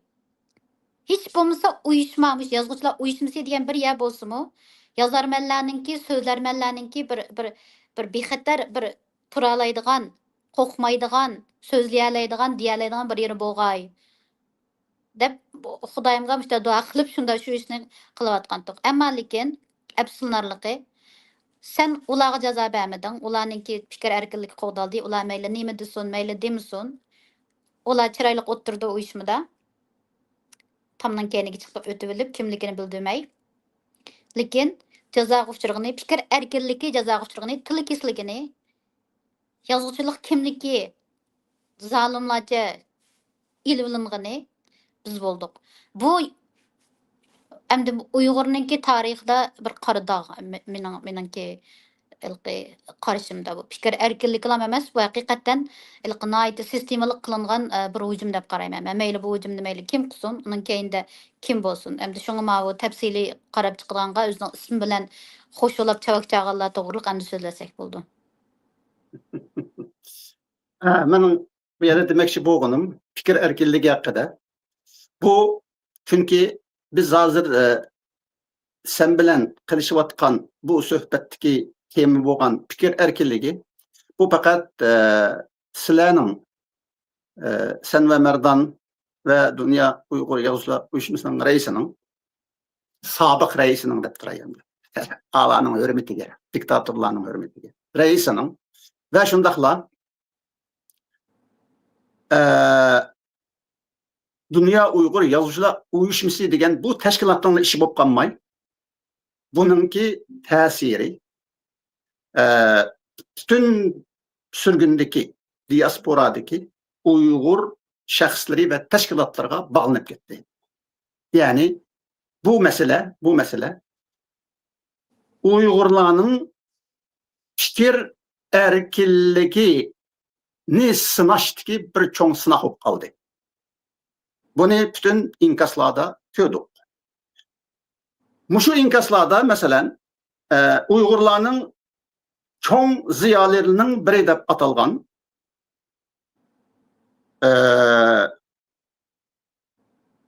bir kişi. Abdüveli Ayub. Mesela bu kararının, Xoşbeşliğindeki kararının, yani bu demokratik bulmagan Uygur yazgıçısının fikir erkinliğini depsende kılıdığan muşundak bir kararının 10. ayının 1. günüdün ibaret muşundak bir qara günde elan kılıngan bosumu bu ziyalimiz Abdüveli Ayub bunun naiti vaxtıda elan kılıngan karar işkelligini tebriklep rahmet sözünü etdi. Men aşı vaqtida degan gapni men tushunamagandim. Keyin qarab bu nimaning vaqtida ya bu yit olmasa ya bayram bo'lmasa vaqti bo'lib ya bir narsaga to'g'ri kelib qolmasa deb keyin boshqalarninki yozib qo'ygan so'zdan abiga 10 ayning 1 kuniga deganni aslanga degan mudaq ketib o'ylay oldim. Undan boshqa sodda holda vaqti degan nima edi deb bilmagandim. Ha. Hamda muşu vaqtida bo'lmasa, o qandaq vaqtida bo'ladi? Naiti vaqtida desa, bu qarorninki naiti vaqtida elinganligini yani biz qandaq tushunaleymiz? Agar 10. ayning 1. kuni bo'lmasa, qandaq vaqti u? Mesela bu bir. İkincisi, yani muşundaq bir ziyalinin, yani özü vatanda Uygur tilini qo'g'dab, Uygur ana tilini qo'g'dab, Uygurning davlat tilini qo'g'dab. Albatta men davlat tili deyapman, lekin Abdüveli Ayub efendi davlat tili demaydi. Uygurning mushu ana tilini qo'g'dab, o'zi turmaga kirgan bir ziyoli bo'lish sifati bilan endi vatan sirtida bir uçum adamlarning, atalmış yazgıçılarning yana bir yazgıçının yoki yana bir qancha yazgıçılarning Uygur tilini qo'g'dab ifodalagan, yozgan asrini cheklashni naiti vaqtida chiqqan qaror deyishini qandoq tushungili bo'ladi? Siningcha mushundaq bir ziyolimiz fikir erkinligining nimaligini bilishi mumkinmi? Menimcha Abdüveli Ayub fikir erkinligining nimaligini bilmaydi. Abdüveli Ayub agar fikir erkinligining nimaligini bilsa, faqat o'zining fikrining erkinligini biladi, boshqalarning fikrining erkinligini bilmaydi. Ya'ni Abdüveli Ayubningki fikrining erkinligiga boshqalar hurmat qilish kerak. Lekin agar boshqalar Abdüveli Ayubga ningki fikriga o'xshamaydigan fikrlarni tushirib qo'ysa, o vaqtda Abdüveli onunga naiti uchuq reddiya yozmalarni yozib boshqalarninki ya'ni jamoat fikrini shu o'ziga qarshi so'z yozgan yoki gap qilgan odamlarga qarshi shuni yetaklashga tirishadi. Bu endi aniq mushundoq bo'ldi bu ish endi. Shunga Hamdi. Abduvali shu o'zining fikr erkinligini qo'g'daydi, boshqalarninkini emas. Hamdi Uyg'urlar emas, masalan, başka ellikler ve başka elliklerinin ziyalileri, yazgıçıları, siyasi yolları, cemaat erbapları, mütefekkirleri, muşu vakani küzütüp, Abduvali Ayıp'nın muşu inkasıga qarga vaqtida qandaq bir yekunlar kelib qilishi mumkin Uyg'urlarning fikr erkinligi haqidagi masalasida. Men buni sana bir misol bilan so'zlab beray. Nayti iniq shu biz cho'ng bildigan xalqaroliq tashkilotlarninki menga degan so'zlab beray. Ya'ni xalqaroninki zo'r cho'ng bir so'lchil tashkiloti bor. U tashkilot shu Uyg'urlarninki ya'ni vatanninki masalasini eng to'g'ri ko'ztalgan eng to'g'ri tahlil qila olgan tashkilot. Ular deydi bu Uyg'urlarning ishi kishilik huquqining ishi emas. Ular Falastin milliy ozodlik harakatiga o'xshashlik muomala qilsak bo'ldi. Bu Sharq Turkiston milliy ozodlik harakati bularning qilayotgani kishilik huquqni qo'g'dash emas. Shunga bular o'zininki milliy manfaatini, milliy mustaqillikni qo'lga keltirish yo'lida har qanday faoliyat, hatto qurolli faoliyat ilib borsin bo'ldi deydigan shundoq bir tashkilot bor. Hatto ularning yozgan uzun nochi maqolalar bor. Millionlab odam o'qigan nochi maqolalar bor. Shu tashkilotlarninki g'ulluq a'zolarining birisi bilan men yaxshi o'taman. Shu g'ulluq a'zo bizningki shu Avstraliyadagi Uyg'ur jamiyatini ko'z tutdi. Ya'ni bizningki ularning nazarida hamda ularning o'zining prinsiplari bor. Ular prinsipchan odamlar. Ular shu prinsiplarga tushsa, haqiqatan bu odamlar rostchilikkan deydi. Shu prinsiplarga tushmay qolsa, ko'zlarini yo'g'on chekchaytib qarab, sizlarni bunday qilasizlar deydi. Shu prinsiplarga tushmagan yana birisi Uyg'urlarning ayollarga bo'lgan muomalasi ekan.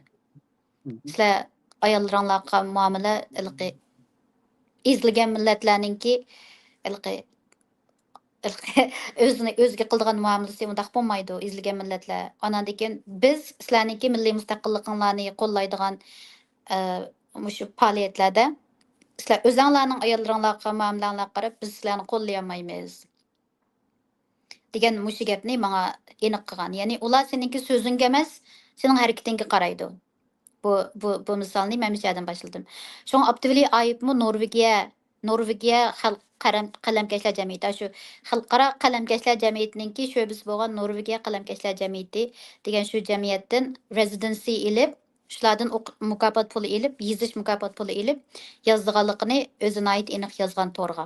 Hamda ularninki prinsipi butun dunyoning hamma yerida, har qanday yerda biz fikr erkinligini butun jonimiz bilan qo'g'daymiz degan mush prinsip. Hamda Abduvalininki ulardan pul ilib, yezib, sizib qilayotgan ishi bilan ular inglizcha yozsa ularga yoki uyg'urcha yozib inglizga tarjima qilsa, hamda o'zima to'rga chiqib, mushundaq Uyg'urning 3 cho'ng shoiri xalqaro matbuotlarda, har xil tillarda e'lon qilingan asarlari bor. Haqiqatan Uyg'urning shoiri kim desa, ma'u deb sanab beradigan 3 cho'ng shoirni ashlar jazolangan vaqtida ularningki fikr erkinligi eng zo'r darajada tajovuzga uchragan vaqtida Abduvali chiqib bunga javob kelib, haqiqatan yaxshi bo'ldi, joyida bo'ldi degan bu odam. Vaqtida bo'ldi edi. Vaqtida bo'ldi degan bu kishi undaqda uningki da'vatgan, ya'ni o'zi cho'ng bildigan demokratik davlatlarga da'vatgan gapi bilan o'zininki qilayotgan ishininki bir-biriga tushmaydigan zidligini mush harakati bilan ham aniq ko'z tutadi.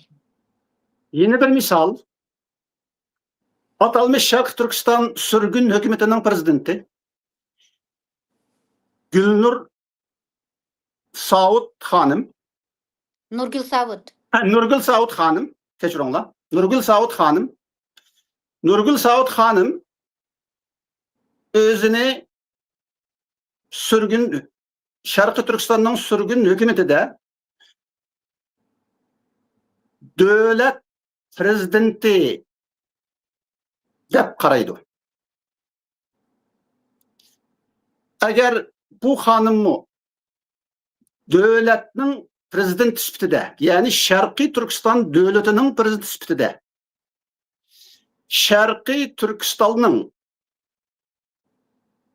vatan ichi va sirtida sen biraz burun eslatgandek tunulgan shoirlarini başqa bir Sharqiy Turkistonning yoki bo'lmasa Uyg'urning bir tashkiloti ularning fikr erkinligiga daxl tarz yetkazsa, cheklasa, hatto ularni mushu 3 hammaga ko'zga ko'ringan Uyg'ur xalqi olamdi yoki bo'lmasa dunyo xalqlariga olamdi ko'zga ko'ringan mushundaq bir dangliq 3 shoirni Sharqiy Turkiston davlatining ya'ni Nurgul Saud prezident bo'lgan mushu davlatning bir yozuvchilar jamiyati ularni jazolab jamiyatdan haydab chiqarsa bu prezident bu qilmishning noiti demokratik bo'lganligini ochiq oshkora aytib şu cinayetçilerini tutukladı. Siningcha bu qarash yoki bu tadbir, ya'ni Nurgul Saud prezidentning, Sharq Turkiston prezidentining shu qarashi, shu tadbiri Nurgul Saud xonimninki sening fikr erkinligining Sharqiy Turkiston davlatining xavfsizligiga ta'sir daxli yetkazadiganligini ko'rganligi uchun, tahdid ekanligini ko'rganligi uchun aytdimu yoki undaq emasmi? Bu nayt yaxshi savol bo'ldi. Haqiqatdanmi agar ashundaq bir prezident deb qaralsa, undaq prezident bir davlatninki, shu o'zining davlatininki bir shoirni milliy manfaatga qarshi deb e'lon qilish uchun haqiqatan shu milliy manfaatga ziyonliq bir ish qilayotganligini ko'rgan bo'lishi, bilgan bo'lishi kerak. Agar uni ko'rgan bo'lmay, bilgan bo'lmay, haqiqatan yaxshi shopdi, yaxshi jazolabsizlar degan bo'lsa, undaqda bu ikki nuqtani ko'z tutib. Birsi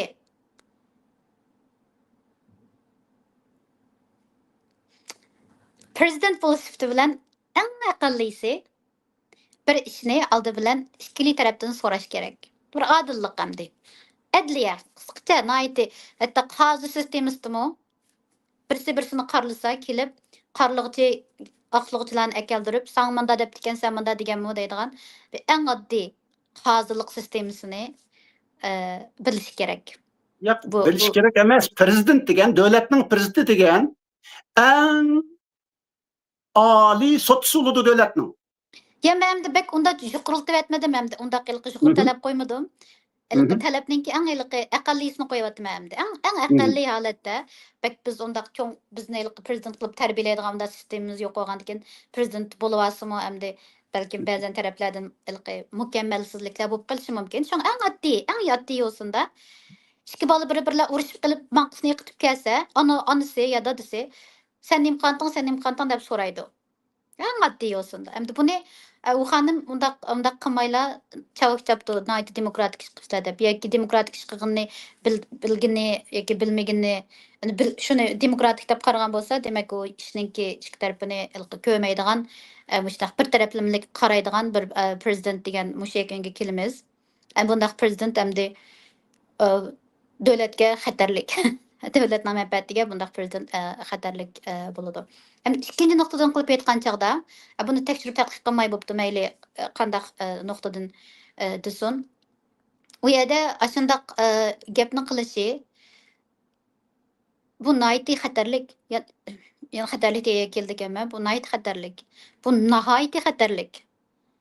Sen o'ylab baq, masalan, Donald Trump hozir chiqib Amerikaninki bir davlatlik shoirni hozir eslayamadim, lekin Amerikada hozir eng cho'ng bildigan bir ayol bor, shoir.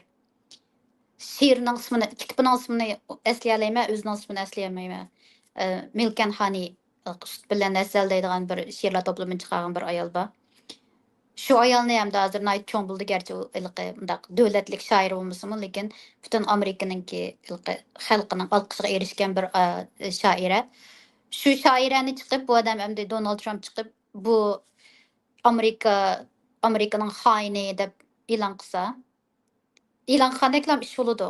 U chog'da cho'qim u Donald Trump o'zininki CIA'larni, FBI'larni ishqa selib, shu shoiraninki, shu davlatninki, Amerika davlatininki milliy manfaatiga, xavfsizligiga ziyonli ishlarni qilayotgan, shularni qo'lga tushirib, anandan keyin xalqni undan ogohlantirib, "Mening so'zi zaharlik yoki buningki sut bilan asal deb yozibdi, lekin sut bilan asalning keyindagi zaharni ko'ringlar" deb uni sudga tortib, uningga rasmiy jazo berishi andaq bo'ladi.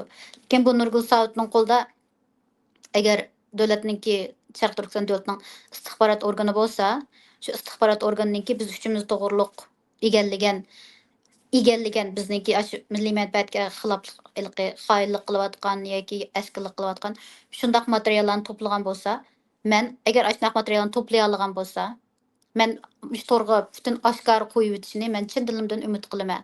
Shu vaqtda anandan keyin men xalqim kelib menga sen haqiqatan milliy ruhga qarshi chiqibsan desa, men beshimni egib, mening kallamni olamsizlar yoki putimni chopamsizlar, nima ish qilsanglar men sizlarni oldinglarda men gunohkor deb turman. Lekin unda kun mangu kelmaydi. Unda kun sangmi kelmaydi, mangmi kelmaydi, merdang'imi kelmaydi. Mumkin emas. Chunki undaq ish qiladigan odamlar shoir bo'lolmaydi. Undaq ish qiladigan odamlar, masalan, Abay degandek, shu o'ziga qarshi fikrlar chiqqan vaqtida "Mang ava" deblam diktatorlik bilan, xuddi ashular diktatorlik qandek topdan chiqarib turdi. Topning a'zolari unfortunately vaqtga qarshi hech kim qing-ping qilolmaydi. Uyg'urlarning ichida islom shunday bo'lib kelgan, yangning ichida. Shunga Nurgul xonimninki undaq asossiz undaq gaplarni yozishi nihoyatda xatarlik. O'zininki qobiliyatiningki bir taraflama ekanligini bildiradigan, ya'ni davlatninki manfaatiga vakillik qilolmaydigan tarafdan xatarlik. Ya'ni bir tarafdan xavfsizlik nuqtasidan töhmet qilish bu töhmet bo'lib hisoblanadi. Bu xatarlik. Nurgul Saud xonim Avstraliyaning vatandoshi. Fikr erkinligi qo'g'dilinadigan Avstraliya dunyo bo'yicha eng chong solchilarning davlati bu. Fikr erkinligi eng chong qo'g'dilinadigan davlatlarning biri Avstraliya. Shundaq davlatda men siyosat o'qidim, psixologiya o'qidim, uni qildim, buni qildim deb yuradigan bundaq bir odamningki bundaq gapni yozib chiqishi bu xatarlik bu. Hatta men Avstraliyaning fuqarosi. Men Nurgul xonimni shu so'zni yozgan uchun men Avstraliyaning qonunining jazosiga torta olmayman. Bu xatarlik. Har qaysi tarafdan bundaq so'zni bundaq yeniklik bilan yozish xatarlik. Bular bir ommaviy batda. Fikr erkinligini cheklash degan u cho'qim birinchi o'rinda bo'ldi. U bir Avstraliya fuqarosiningki fikr erkinligini yana bir Avstraliya fuqarosi cheklab o'tadi. Yoki chekilmagan taqdirdami cheklaganlarga madhiya o'qiyotadi. O cheklaganlarga madhiya o'qish degan shu ular bilan bir satr turish degan shu cheklash bo'lmamdi. Albatta. Undaq bo'lsa, biraz burun biz bo'libmi sen eskartgan shu kishilik nima, shu fikr erkinligi bilan davlatning manfaati, davlatning xavfsizligi munosabatini hozir shu munosabat ustida turib, bu munosabatning qandoq bo'ladiganligini bir o'ylansak, chunki haqiqatan bu fikr erkinligi bilan biz bu yerda davlatning xavfsizligi manfaati deyolmaymiz. Chunki bizning davlatimiz munqaris. Shunga biz uni milliy xavfsizlik deb tursak. Milliy xavfsizlik, ya'ni millatning xavfsizligi. Millatning xavfsizligi, milliy xavfsizlik degan vaqtidami u yanıla Uyg'ur milletining o'ylash haqqining xavfsizligi bo'ladi. Shunda bu vaqtida fikir erkinligi bilan Uyg'ur uyi yoki bo'lmasa Uyg'ur ruhi. Chunki biz shunda Uyg'ur ruhiga kelib qolamiz.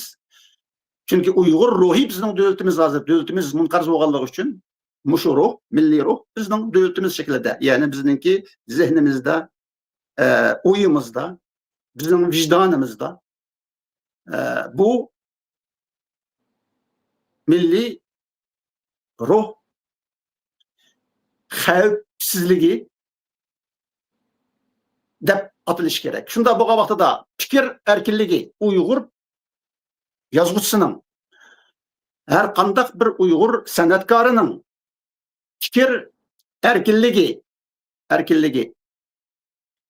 mushu milliy ruhga daxli taruz qilmasligi kerak. Shundaq bo'lgan vaqtida bu milliy ruh Uyg'ur san'atkorining fikr erkinligiga qanday kapolat qila oladi?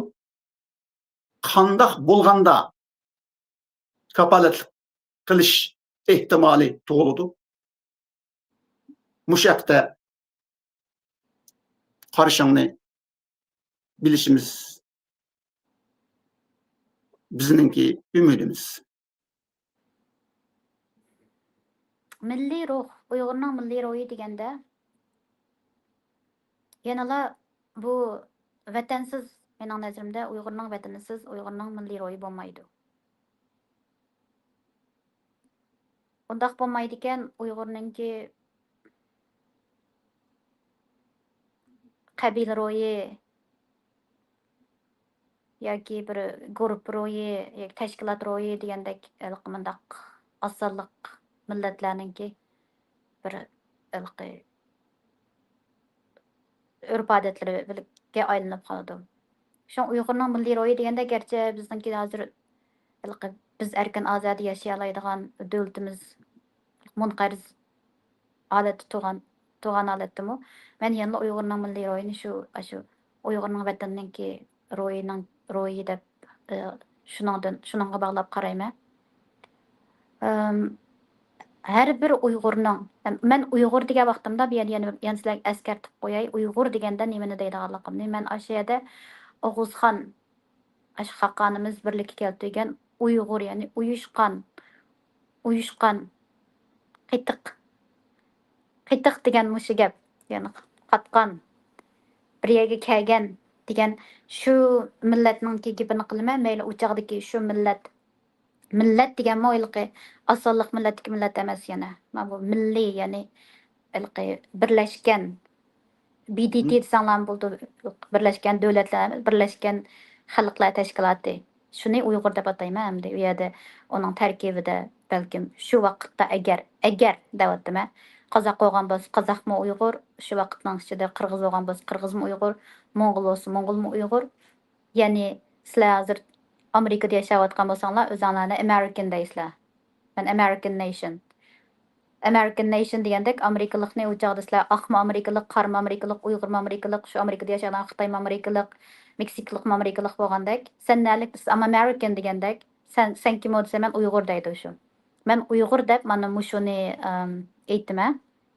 Shu bu yerda anglayotgan boshqa o'zini osonliq millat deb qaraydigan qozoq qarindoshlarimiz, qirg'iz qarindoshlarimiz, Tatar, O'zbek qaysi qarindoshlarimiz bo'lsa, shu biz uyushgan O'g'iz Xaqon otimizda birlikka kelgan shu odamlarga gap qilyotibdi deb o'ylasanglar bo'ldi.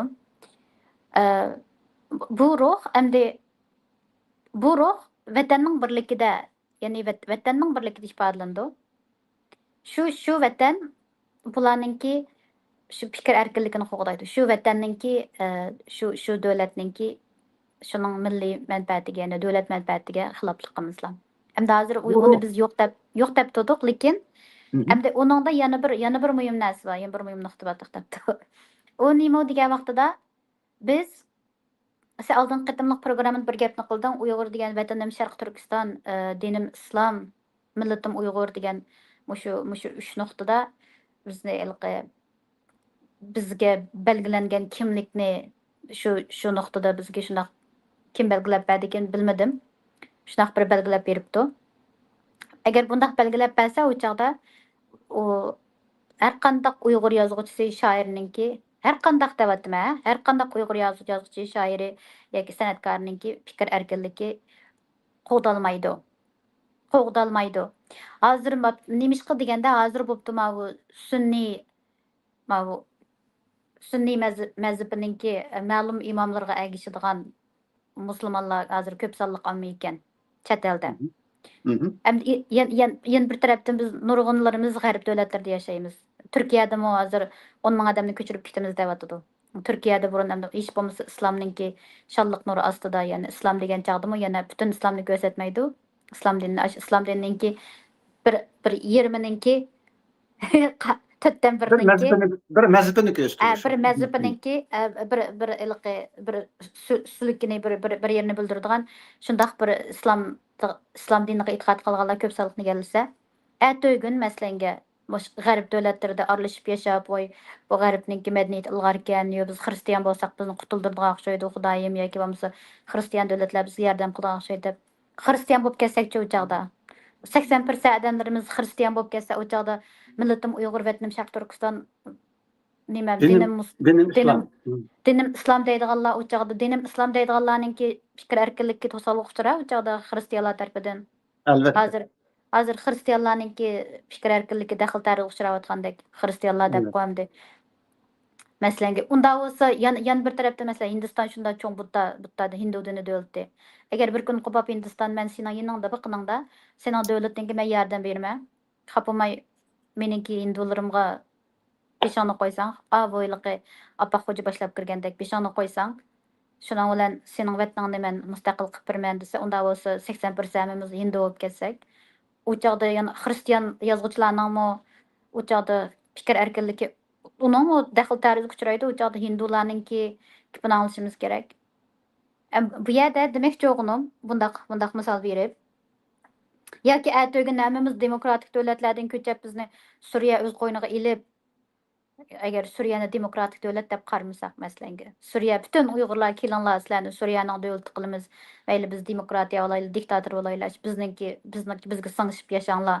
sizlar generallaringlar mishada bor ekan deb bizni Suriya o'z qo'yniga ilib Suriyaning davlatininki ashlarninki milliy kimligida yashaydigan bo'lsak u chog'da vatanim Sharq Turkiston degan u so'z amaldan qolib qoladi u chog'da vatanim Suriya bo'lib qolsa u chog'da yana bizniki fikr erkinligimiz yana daxl tarixga uchraydi chunki u chog'da Suriya hukumatiniki Suriya davlatininki milliy manfaatiga qarshi gap qilib qolsak o'zimizniki milliy manfaatiga uyg'un gap qilgan holatdami u chog'da undan chataq chiqgan gap yana demoqchi o'g'lim bularning hammasi Uyg'urni birlikka keltira oladigan omillar emas Uyg'urni birlikka keltira oladigan ikki omil birisi uning vatani shu vatani mustamlik ostidagi vatani hozirgi vaqtini deb turaylik allohdan Ahmad Fidoyim shundoq degan hozirgi holati deb shuni deb turaylik deb yana birisi Tangrining birligi shu Allohninki birligi shu Allohninki birligi u mayli butta dinda atavagan butsatva desin atavagan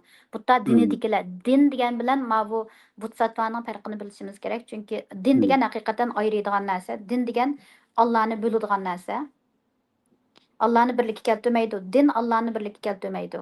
Din Allah'ını biladi. Şu Hristiyan dini deb Hristiyanlar özünün Allah'sını ayrım Allah qilib olgan, İslam dini deb Müslümanlar özünün Allah'sını ayrım Allah qilib olgan, Hindular özünün ayrım özününki din ilqi Xudosini ayrım bir tangri qilib olgan degandek. Lekin bütün hammasiniki Allah'si, tangrisi, Xudosi asli bir. Shu birlikka kelmagicha bütün Uyg'ur deb qaraydigan odamlar o'zini shu birlikka kelmagicha har qanday Uyg'ur yozuvchisiniki, san'atkorninki, shoirninki, usulchisininki hatto usloynisangmi, u ifodalash olgandan keyin u nimaga uchraydi? U erkinlik qo'g'dalmaydi. Masalan hozir dinim islom deydi. Hozir chiqib nayti sunniy mazhabninki imom bizning imom qaysi imomga aytamiz biz? Hanefi. Hanafi Abu mazhabiga Hanife. ergashgan. Abu Hanife. Ha. İmam Hmm. Ebu Hanife. Hem ertögün çıkıp hem de bizge bakırak iqtisadi jihatdan yordam qilib, masalan, Shafi'i mazhabiga ergashib kelsak, Hı hı. hem de Hanafiga ergashganlar bir chetda bo'ynini qisib qoladi, afsuslanarligi. Hı hı. Şoňla ular hani imam Ebu Hanife'nin gibini qilsa, Shafi'ylar asta o'zingizni bisvasangiz olamdiki, milliy manfaatimizga xiloflik qilyapsiz deb ularni degan qo'g'lab chiqargan ish chiqib qoldi. Bu yerda hech kimning haqiqiy fikr erkinligi, hatto diniy zotlarningmi hozir to'g'ri sakrab taqlab toza hayajon bilan bizni tillab yozayotgan shu diniy zotlarningmi fikr erkinligi qo'dalmay qoladi.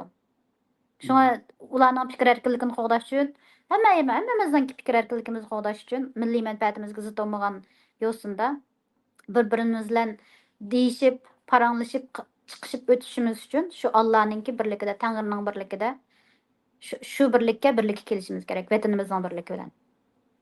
Yani senin Tanrın mı, mening Tanrım mı, senin Tanrın, hemmimizning Tanrı bir Tanrı ediken. Bu biz fikir erkinligiga tatbiqlagan vaqtimizda, ya'ni fikir erkinligiga kapolatlik qiladigan asosli omil Uyg'urlarga nisbatan sen aytgandek vatanning birligi bilan Tanrıning birligi. Endi Tanrıning birligi degan vaqtimizda, demak, Tanrıning birligi, bir Tanrı barliq dillarning, ya'ni barliq dillarning va mazhablarning va shundaqla barliq tafakkurning, barliq fikrlarning birligi degan gap bo'lar ekan. Shunda bu vaqtda, ya'ni Tanrıning birligi hammaning birligi ekan. Ya'ni hamma fikrlarning birligi. Shunda bu vaqtda bu birlik Uyg'urlarning barliq fikrlarini, bo'lgan va bo'ladigan fikrlarini va shu fikrlarning erkinligini kapolatga ega qiladi ekan. Endi mushundaq aytilgan vaqtida fikr erkinligining kapolati, Tangrining kapolati, birligi yoki bo'lmasa mushu fikrlarning birde o'rtaqlashishi. Ya'ni hammaning bir ekanligi va shundaqla birning hamma ekanligi. Mushu asosda qaralsa, u chaqda fikr erkinligi, Uyg'ur yozuvchisi, shoiri, san'atkori, mutafakkiri, faylasufi nim bo'lishini qat'iy nazar bularning fikr erkinligiga kapolatga ega bo'ladi ekan.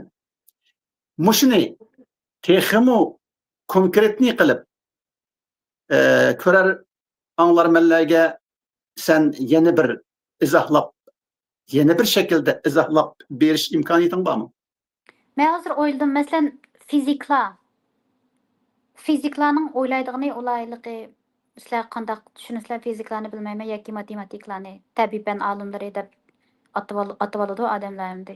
Shundoq odamlarning kecha-kunduz o'ylaydigani shu o'zi uni koinotdamdi yoki universdamdi yoki nima desin, shu birlik. To'xtamay shu birlikni o'ylaydi.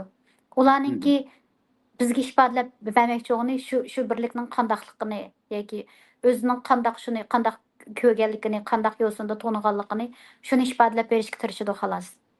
Shunga Qur'onda bir gap bor, ular o'ylaydiganlar Allohdan qo'rqadi, ya'ni Allohni tafakkur qilganlar, Alloh to'g'riliq o'ylanadiganlar Allohdan haqiqiy qo'rquvchilardir deydigan gap bor. Shuni nurg'un shu sunniy nima nomi sunniy diniy deb turaymi, shiyalarni chiqaraversam, endi shularning nurg'un olim diniy ulamolarmi ashundaq deydi. Nurg'unlari ashtaq tafsir qildi. Buningda faqat Qur'onni o'qigan, ya'ni shu diniy ulamolarni ham ko'rsatmayotdi. Bu yerda tabiiy fanning shu olimlarni bu yerda ko'rsatyapti Alloh deb.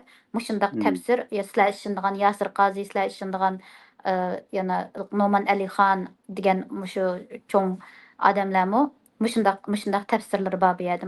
Mush Qur'onninki Allohning oyatlari to'g'riliq o'ylanadiganlar, Allah'dan haqiqiy qo'rquvchilar degan mush gap to'g'riliq.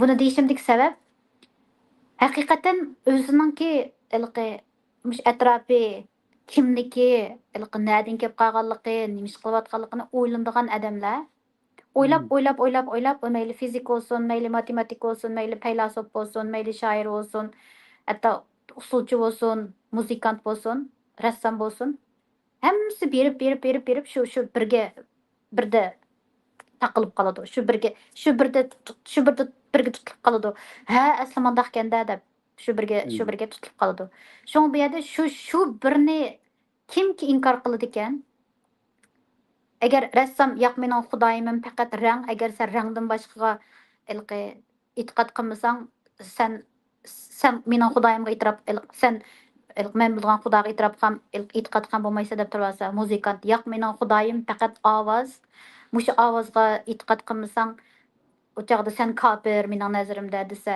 yozuvchi qo'pab shoir qo'pab yo'q mening e'tiqodim so'z sen so'zga e'tiqod qilmasang o chog'da sen kofir bo'lsa deb man o'ylab yiqinglar dinni bir tarafga qo'yib qo'yib turaylik agar diniy omilninki ko'ngli nozik bo'lib qolsa ma san'atkor shoirlarniki gapini qilib qo'ysak agar ashula shundoq deb turgan bo'lsa o chog'da u san'at degan narsaniki birligi bo'lmaydi ya'ni san'atni bir qilib turadigan narsami shu Allohning birligi hammasining o'ylaydigini tafakkur qiladiganini to'xtamay ichidan talpinadigini intildigini chaplashib qolgani kirishib qolgani shu birlik shu bu gapni shuni biladiganlar biladi Mushu sözün yine bana Cübran Halil'ninki bir küçük kısa hikayesine, nayet kısa hikayesini çöçkine mındaş bir kavukta esletti. Bu hikayede sen hazır belki misalga okşaşlam. Bu hikayede bir kançı çümüyle bir pilinin bedellerinin üstüde mana diken bola, jüri diken. Şunu olan bu bir kançı çümüyle bir pilinin bedenlerininki şu taraflarına çeçilip gidiyorken, tarqap gidiyorken, tarqap gidip u yerda minib yurib, u bu qilib, en ahırda yine şu pilninki bir yerga kelib yig'iladigan bo'lardi. Yig'ilib, mushu bir haqida, ya'ni mushu pil haqida uning nimaligini talashlar chiqib jidal qilib ketadikanda bo'lar. Bu bir top chumelalar. Biri deydi ekan, "A pilning burniga berib kelgan bag'an chumela pilning bu birning aşı pilning burniga o'xshash shaklda tasvirlaydi ekanda bu pilni. Pil degan mushtaq naska deb. A pilninki quyrug'iga bag'ini a pil degan mundaq ekanda pilning quyrug'ini tasvirlaydi ekan. Ya'ni o kufr bo'ldi ekan, nim bo'ldi ekan, alichki bo'ldi ekan degandek yo'q, nim bo'lishini qat'iy nazar. Pilning qo'sqiga berib ham qaytib kelgani bu pilning ash qo'sqini tasvirlaydi pil degan mundaqga deb qo'saqnalar. Yana mush chumillarning hammasi pilning birning tutunini, ya'ni birni tasvirlamay, uning parchalarini mushu bir deb tasvirlaydi ekan. Demek mushu chumillarning hammasi mushu jadallarda hammasi pilning birligiga sherik keltirdi ekanda pilning parchalaridan. Demek her bir pil, her bir chumila haqliq. Çünkü o köyde emasmi shu yerga berib. Haqliq. Ham shundaqli umum pilning bir qismi, bir parchasi. Lekin mushu pilning bir parchasi bilan yeni bir chumili ko'ygan pilning yeni bir parchasini inkor qilsa bo'lmaydi. Chunki umum pilning yeni bir parchasida. hozir shunday deb turgandim hech bo'lmasa o chumillar bizdan madaniyatlikkan hech bo'lmasa men ko'yganga o'xshash demadan deb bir-birini o'ltirib o'tmaydi ekan. Endi bu yerda masala nima desa, mushu chumillarning hammasining fikr birligini kapolat qildig'ini aşı bir pil shu. Aşı pilning o'zi. Shunga aşı pil hamma chumillarga shundoq deyilishi kerakkin, sizlarning hammanglar to'g'ri. Sizlarning butun fikringlar, har biringlarning fikri to'g'ri, chunki u mening bir parcham, lekin men emas. Mana mushu sening so'zlaringdan men xulosalagan masala, ya'ni fikr erkinligining bo'lishi shartligi, chunki u birni butunlay ifodalab berolmaydi. Shunga uning mushu erkinligini kapolatga ega qildig'ini, mushu erkinlik, mushu fikr ifodalayotgan aşı birning bir parchisini ifodalayotdi. Shunga u mushu birninki bir parchasi ustida aşı bir, yana birisi mushu bir deb mushu sen degan Allah'ның birligi yoki Tangrining birligi Uyg'urlardagi mushu e'tiqod Uyg'urlarning fikr erkinligi kapolatga qiladi degan bu qarshingni shaxsan men qo'llayman. Sening bir suhbatdashing bo'lish uchun bilan bu programmada shundaqla ko'rar anglarmanlarga fikr erkinligining qanday qo'ldiganligi, nima ekanligi va uning vatanning birligi bilan, Tangrining birligi bilan qanday munosabatda bo'ladiganligini sunaman. Oxirida Ben bu yerda nayet muhim bir nuqtani qistirib o'tib ketay. Anglag'uchilar, hozir sizlarga sunilayotgan bu o'y, bu ideya, bu hozirgi zamon yoki o'tgan zaman yoki keladigan zamondagi shu insoniyat o'yiniki eng yuqori pallasini sunyapmiz bu yerda. Sizlar bu yerda ikki tok shoir o'tirib o'zi so'zlashyotdi deb o'ylab qolmanglar. Men 100% ishonch bilan shuni sizlarga deya olaman. Hozir bizning deyishayotgan gaplarimiz har qanday quriladigan davlat, har qanday shon sharaflik millat, har qanday faylasuf, har qanday shoir, har qanday san'atkor, har qanday fizik, har qanday mukofot hammaniki eng ustida shularni tashkil qiladigan eng asosli o'y bilan birga yana ashlar yetib boradigan eng yuksak o'yninki biz sizlarga shuningki rasmni sizlarga sizib beryapmiz. Bu kichik narsa emas. Shunga men shuni ilqi bundaq ta'kidlab qo'yishni to'g'ri topdim.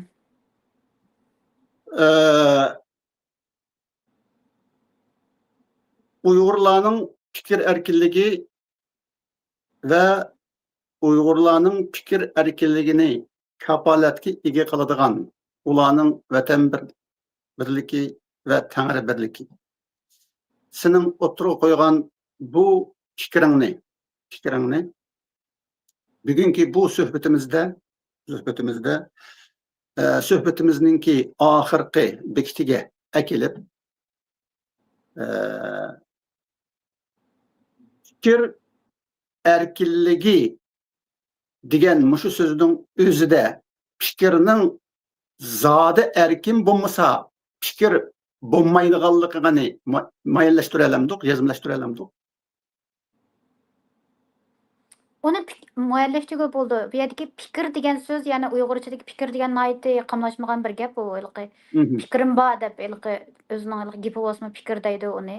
Shunga bu yerda expression yoki speech degandek ingliz tilida naytni texmo aniqlashgan so'zlar bilan, ya'ni ifodalash yoki nutuq degandek mundaq ko'lamlashgan, mundaq izg'i tushgan, ya'ni o'ylangan, sistemalashgan mushu so'zlar bilan ifodalaydi. Shunga men bu yerda fikr desa bizda Uyg'urlar bak o'zining og'ziga kelgan mundaqlam gapini fikrim bor yoki fikr bildirman yoki degandek mundaq so'zlar bilan ifodalab qo'ydi. Shunga bu yerda fikr erkinligi degandan bakroq ifoda erkinligi yoki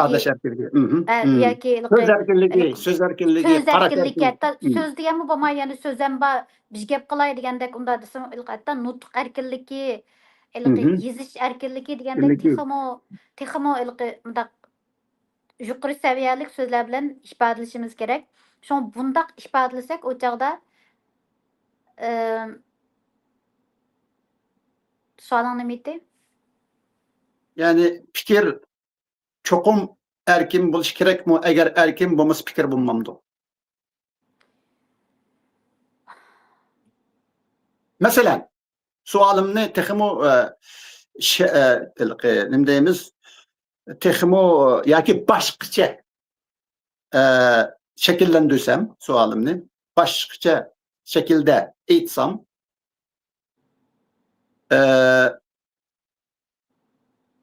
erkin bo'lmagan qarash yoki ideya, yeni bir shaklda aytsak, erkinlikka qarshi turadigan ideyalar va qarashlar bu ideya va qarash bo'la olamdi?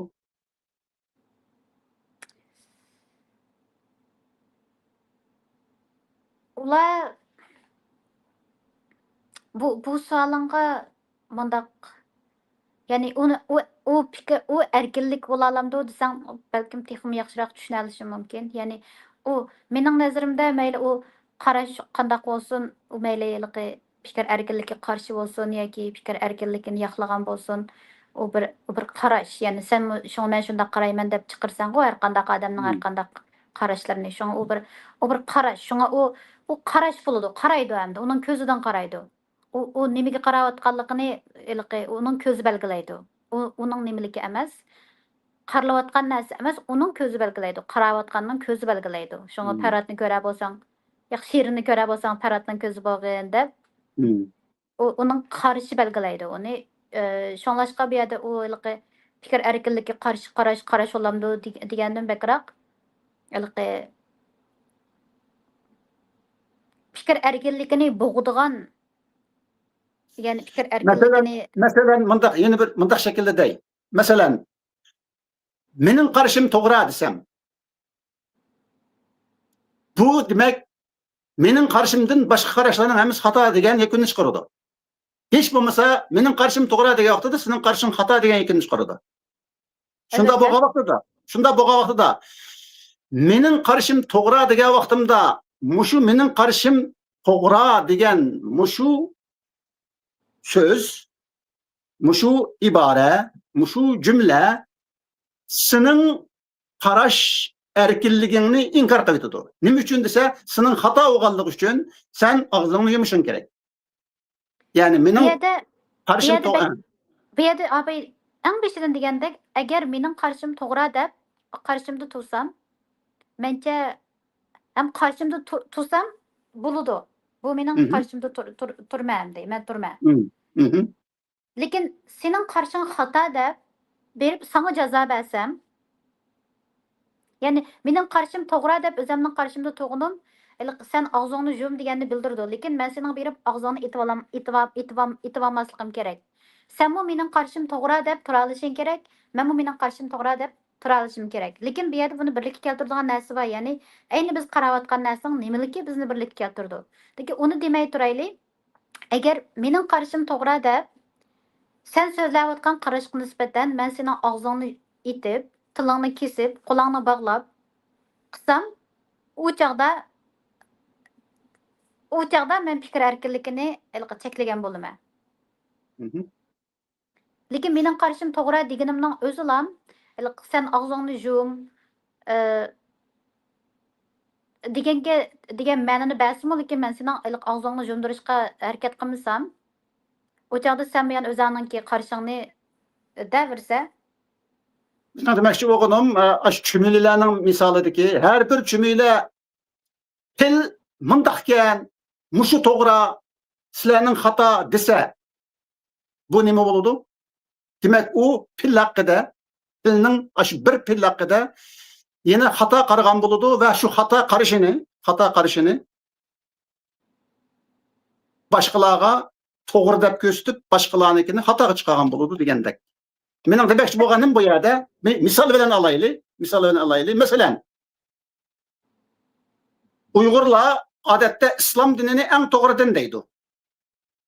Va shundaqla Allohning dini islom dini deydi. Shunda bo'lgan vaqtida islom Allohning dini bo'lsa va u eng to'g'ri din bo'lsa, unda olsa boshqalarning dini-chu? Albatta. Bu yerda yana bir muhim omilni bu formulaga so'rashga to'g'ri keldi.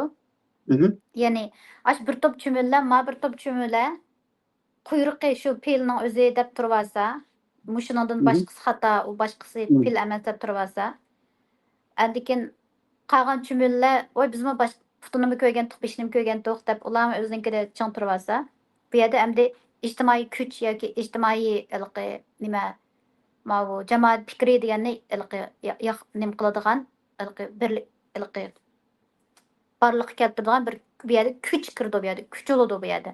Ya'ni shu quyruqini ko'rgan odamlar shu quyruqini ko'rganligini to'g'ri deb turib olish uchun agar shu quyruqini to'g'ri bo'lishi kerak bo'lib qolgan ma'lum bir manfaatga taqashgan vaqtida shu quyruq bilan bo'lishi kerak bo'lgan bir ahvol ostida u chog'da bu quyruqini ko'rganlar meningkilam to'g'ri deb turib olish uchun o'ziga odam to'plash kerak. Boshqa putini ko'rgan chumullarni o'ziga qo'shib har xil yo'sinda mayli tahdid Lekin bilan mayli lekin o putini ko'rganlar yo'q, pil degan put deb turib olsa, ular turib olmaydi. agar ular prinsipli chumullar bo'lsa shuni deb turib oladi. Ular prinsipsiz yoki qo'rqinchoq chumullar bo'lsa Ya, voy bu yerda mening qo'rqolmaysiz. demoqchi bu yerda mening demoqchi bo'lganim, mushu chumililarning hammasi ashu pilning birligini ko'rgan vaqtida, ya'ni ash pilni butun ko'rgan vaqtida, pilni hamma tarafdan butun parchalarning hammasini teng ko'rgan vaqtida ularninki masalan oldingi qitimda aytgan masalan pil quyruqga yoki pil tutga yoki pil qo'saqga yoki pil tumshuqga yoki boshga yoki mo'riga degan qarashlaridan o'rinsiz ekanligiga ishonadi, shundaymi? Albatta. Demak, mening bu yerda demoqchi bo'lganim, fikrning erkinligiga kapolatlik qiladigan birdan bir omil sening degan bu fikringning yoki bu qarashingning cho'qim bir taraflama bo'lib qolish ehtimoli cho'ng ekanligini bilishing to'g'ri keladi. Agar bunday bo'lmasa, masalan, Oğuzxonni sen payg'ambar deding. biroq buni sen yaxshi misolni berding. Balki Oğuzxon payg'ambardir. Chunki biz uni qarsiga aytmayapmiz. Oğuzxonning olib kelgan so'zlari bilan Ve Kur'an'da deyilgen her bir kavimge biz peygamber evettik degan so'z bilan Qur'onda deyilgan biz kunduzni kecha kirgizdik, kechani kunduz kirgizdik degan gaplar bilan Oğuzxonningki qorong'i o'g'illarim bilan yo'riq o'g'illarim ishlab ko'rishib yashagan degandek bundaq gaplarni sen bir-biriga bundaq tahlil qilib o'xshashlikni tepib shu yo'sinda uning ustiga Oğuzxonmi mening xaqanim, mening Allohim bir deb mening tangrim shu ko'k degan osmon ko'ki emas, butun shu ko'k bir Alloh degan sen bundaq buni qarsiga aytmoqchi, buni bundaq selishtirib tadqiqot bilan aytyotsanda ham yana bir tarafdan sen har bir qavmga bir payg'ambar avatmay turib ularni nobud qilmadik, ya'ni ularni nim qilmadik degan men shu uyg'ur tafsirini davatman, hamda xato bo'lishi mumkin. Shuningga asosan sen davatsa, hamda bu yerda seni men butunlay xato deyolmayman. Men seni yo'q, shu haqiqatan shuningdan boshqa to'g'risi yo'qmi deyolmayman, lekin men fikr erkinligiga hurmat qiladigan bir odam bo'lish sifatim bilan uni xato deguchilarga xato deydigansiz, xato deganligingizga sizning gapingizni anglab baqsam, quloq solib baqay deb uni quloq solma. Sen shunda da'vat qilgan vaqtda seningmi gapingni anglab baqay deb seningmi gapingga quloq solma. Mana bu chog'da fikr erkinligi kapolatga ega bo'ladi. Lekin bizninkidek undaq meningkidan boshqasi to'g'ri emas, meninglam to'g'ri deydigan bundaq jamiyatda fikr erkinligiga hurmat qilinmaydi. U hech qanday fikr erkinligi kapolatga ega bo'lolmaydi. Uning ustiga o'zininkini to'g'ri deb qaramagan odamlarga bular har yo'sinda fikrga emas, yana shaxsiy yo'sinda hujum qiladi. Her narsaga hujum qiladi. Endi men bundaq odamlarni ikki nuqtadan ko'raman. Birisi haqiqatan bular o'ziga qat'iy ishonmaydigan o'ziga deganimda jiniga ishonchisi yo'qmi ichidagi Alloh bergan kuch-quvvatga, Alloh bergan isillikka, nochilikqa, shon sharafga ishonmaydigan odamlar, uni yo'qitib qo'ygan odamlar shunday qiladi. Yana bir tarafdan bularmi shu ikki haftaning yog'izi son qilinayotgan noiti shu atrofliq vaqtida berilgan shunday hujumlarga qarab men ham sening shaxsiyatlaringni so'rab chiqib, har xil narsalarni so'rab chiqib izlayotgan, sizlayotgan, vaqtida bo'layotgan bu faoliyat harakatga qarab, bu sistemalik alayda o'rinlashtirilgan bir harakatkan. Bu bir kampanyakan. Buni ingliz tilida smear campaign deydi. Sening ilqi nomingni bulg'ash faoliyatikan. Buni sistemalik ilib berib o'tibdi degan bu qarashga men ilqi 80% shundaq qarashga kelib qoldim. Men buni Xitoy ilib beryapti demayaptimi yoki palonchi ilib beryapti demayaptimi? Kim ilib borsin yoki qandaq kuchlar qo'shilib birga ilib berayotgan bo'lsin, o'ziniki mayli qandaq manfaatidan chiqish qilib turib, bu yerda oxirida bundaq atrofli hujumni qildigan odamlarni birlashtiradigan narsa vatanning birligi yoki Tangrining Allohning birligi emas, manfaatning birligi bo'ladi mening nazarimda. Shu manfaatning qandaq manfaat birlashgan bo'lsa, shu manfaatning birligidan chiqish qilib turib, sana nihoyat sistemalik hujum qo'zg'ayotidi. Bu hujum sening al-qissani so'zlashing bilan, mana shunaqa qarayman so'zlashing bilan nihoyat zich munosabatlik. Bo'libmi al-qissada sen milliy ruhni urg'itayotsa, ey Uyg'ur, ko'zingni yo'g'on och, sen degan Xaqonning avlodi, sen degan mundaq nochi, sen undaq ular aytganda kufr bo'lib, unda mijilib, undaq kallangni yo'qitib, axlingni yo'qitib qo'ygan döt kalva sarang emasding. Sen mu Allahni tonigan undaq nochi esil odamlarningki pushtiting deb bizni mundaq iftixorlantiryapsan. Bu iftixorlikni nimishqa odamlarning Uyg'ur men deyotgan odamlarning to'sidiganligini men bilmayman. Şuna muşu noktalardan hem de san kılınan bu faaliyetlerini man kılınmadı da hem de bu sana sinemez senin aşı oyunni qo'llab yozayotganlarimga qarta ma'mın ayti atrofliq ma'ayti bas tushdan hujum ma'mı kelyapti. Men bularni tasadduq deb qaramayman yoki bir odamning shaxsiy man qilayotgan hujumi deb qaramayman. Chunki shu yerda seninkini bilmayman, o'zimninkini lam deya olmayman. Menga qarshi yoki mening so'zlarimga qarshi, fikrlarimga qarshi meningki shaxsiyatimni tishlab tortayotganlarning hech qaysisini tonimayman. Ko'rib baxmagan ular bilan shaxsiy munosabatim yo'q, adovatim yo'q, shaxsiy manfaatim, o'chmanlikim hech nimam yo'q. Tonimayman hech kishimni. Ularga yaxshilik qilib baqqan bo'lsam bilib bilmay qilib baqqan bo'lishim mumkin, lekin yomonlik qilganimni bilmayman. Shunga bularliqi shu ishlardan qaraganda bir narsaning vaqti kelgan o'xshaydi. Uni nimaning vaqti keldi, balkim shu milliy ruhni beshidan manda bixlab chiqib olsa, shu milliy ruhni ujuqtirib o'tishning vaqti kelgan o'xshaydi. Biz ahirda biz Muhammed Aleyhisselam'nı Allah'ın elçisi davatımız. Oğuz Hakan'ı Allah'ın elçisi davatımız. Ula ya fakat Muhammed Aleyhisselam'la Allah'ın elçisi, Oğuz Hakan Allah'ın elçisi emas davatıdır. Ular unda deyamaydi. Allah ularni unda deyishiga yo'l qo'ymaydi, chunki Allah o'zi degan har bir qavmga men elchi avatdim deb. Onun ustiga bu Qur'on deganninki arab yerim orlida arablar biladigan, arablarninki madaniyati, arablarning tarixi, arablarninki oq ko'rinishiga tushadigan so'zlar bilan arablarga deyilyotidi bu gaplar. Shunlashqa arab yerim orlidagi mushlar o'zlari biladigan hikoyalarni so'zlab, shularning diliga ta'sir qilyotidi Alloh.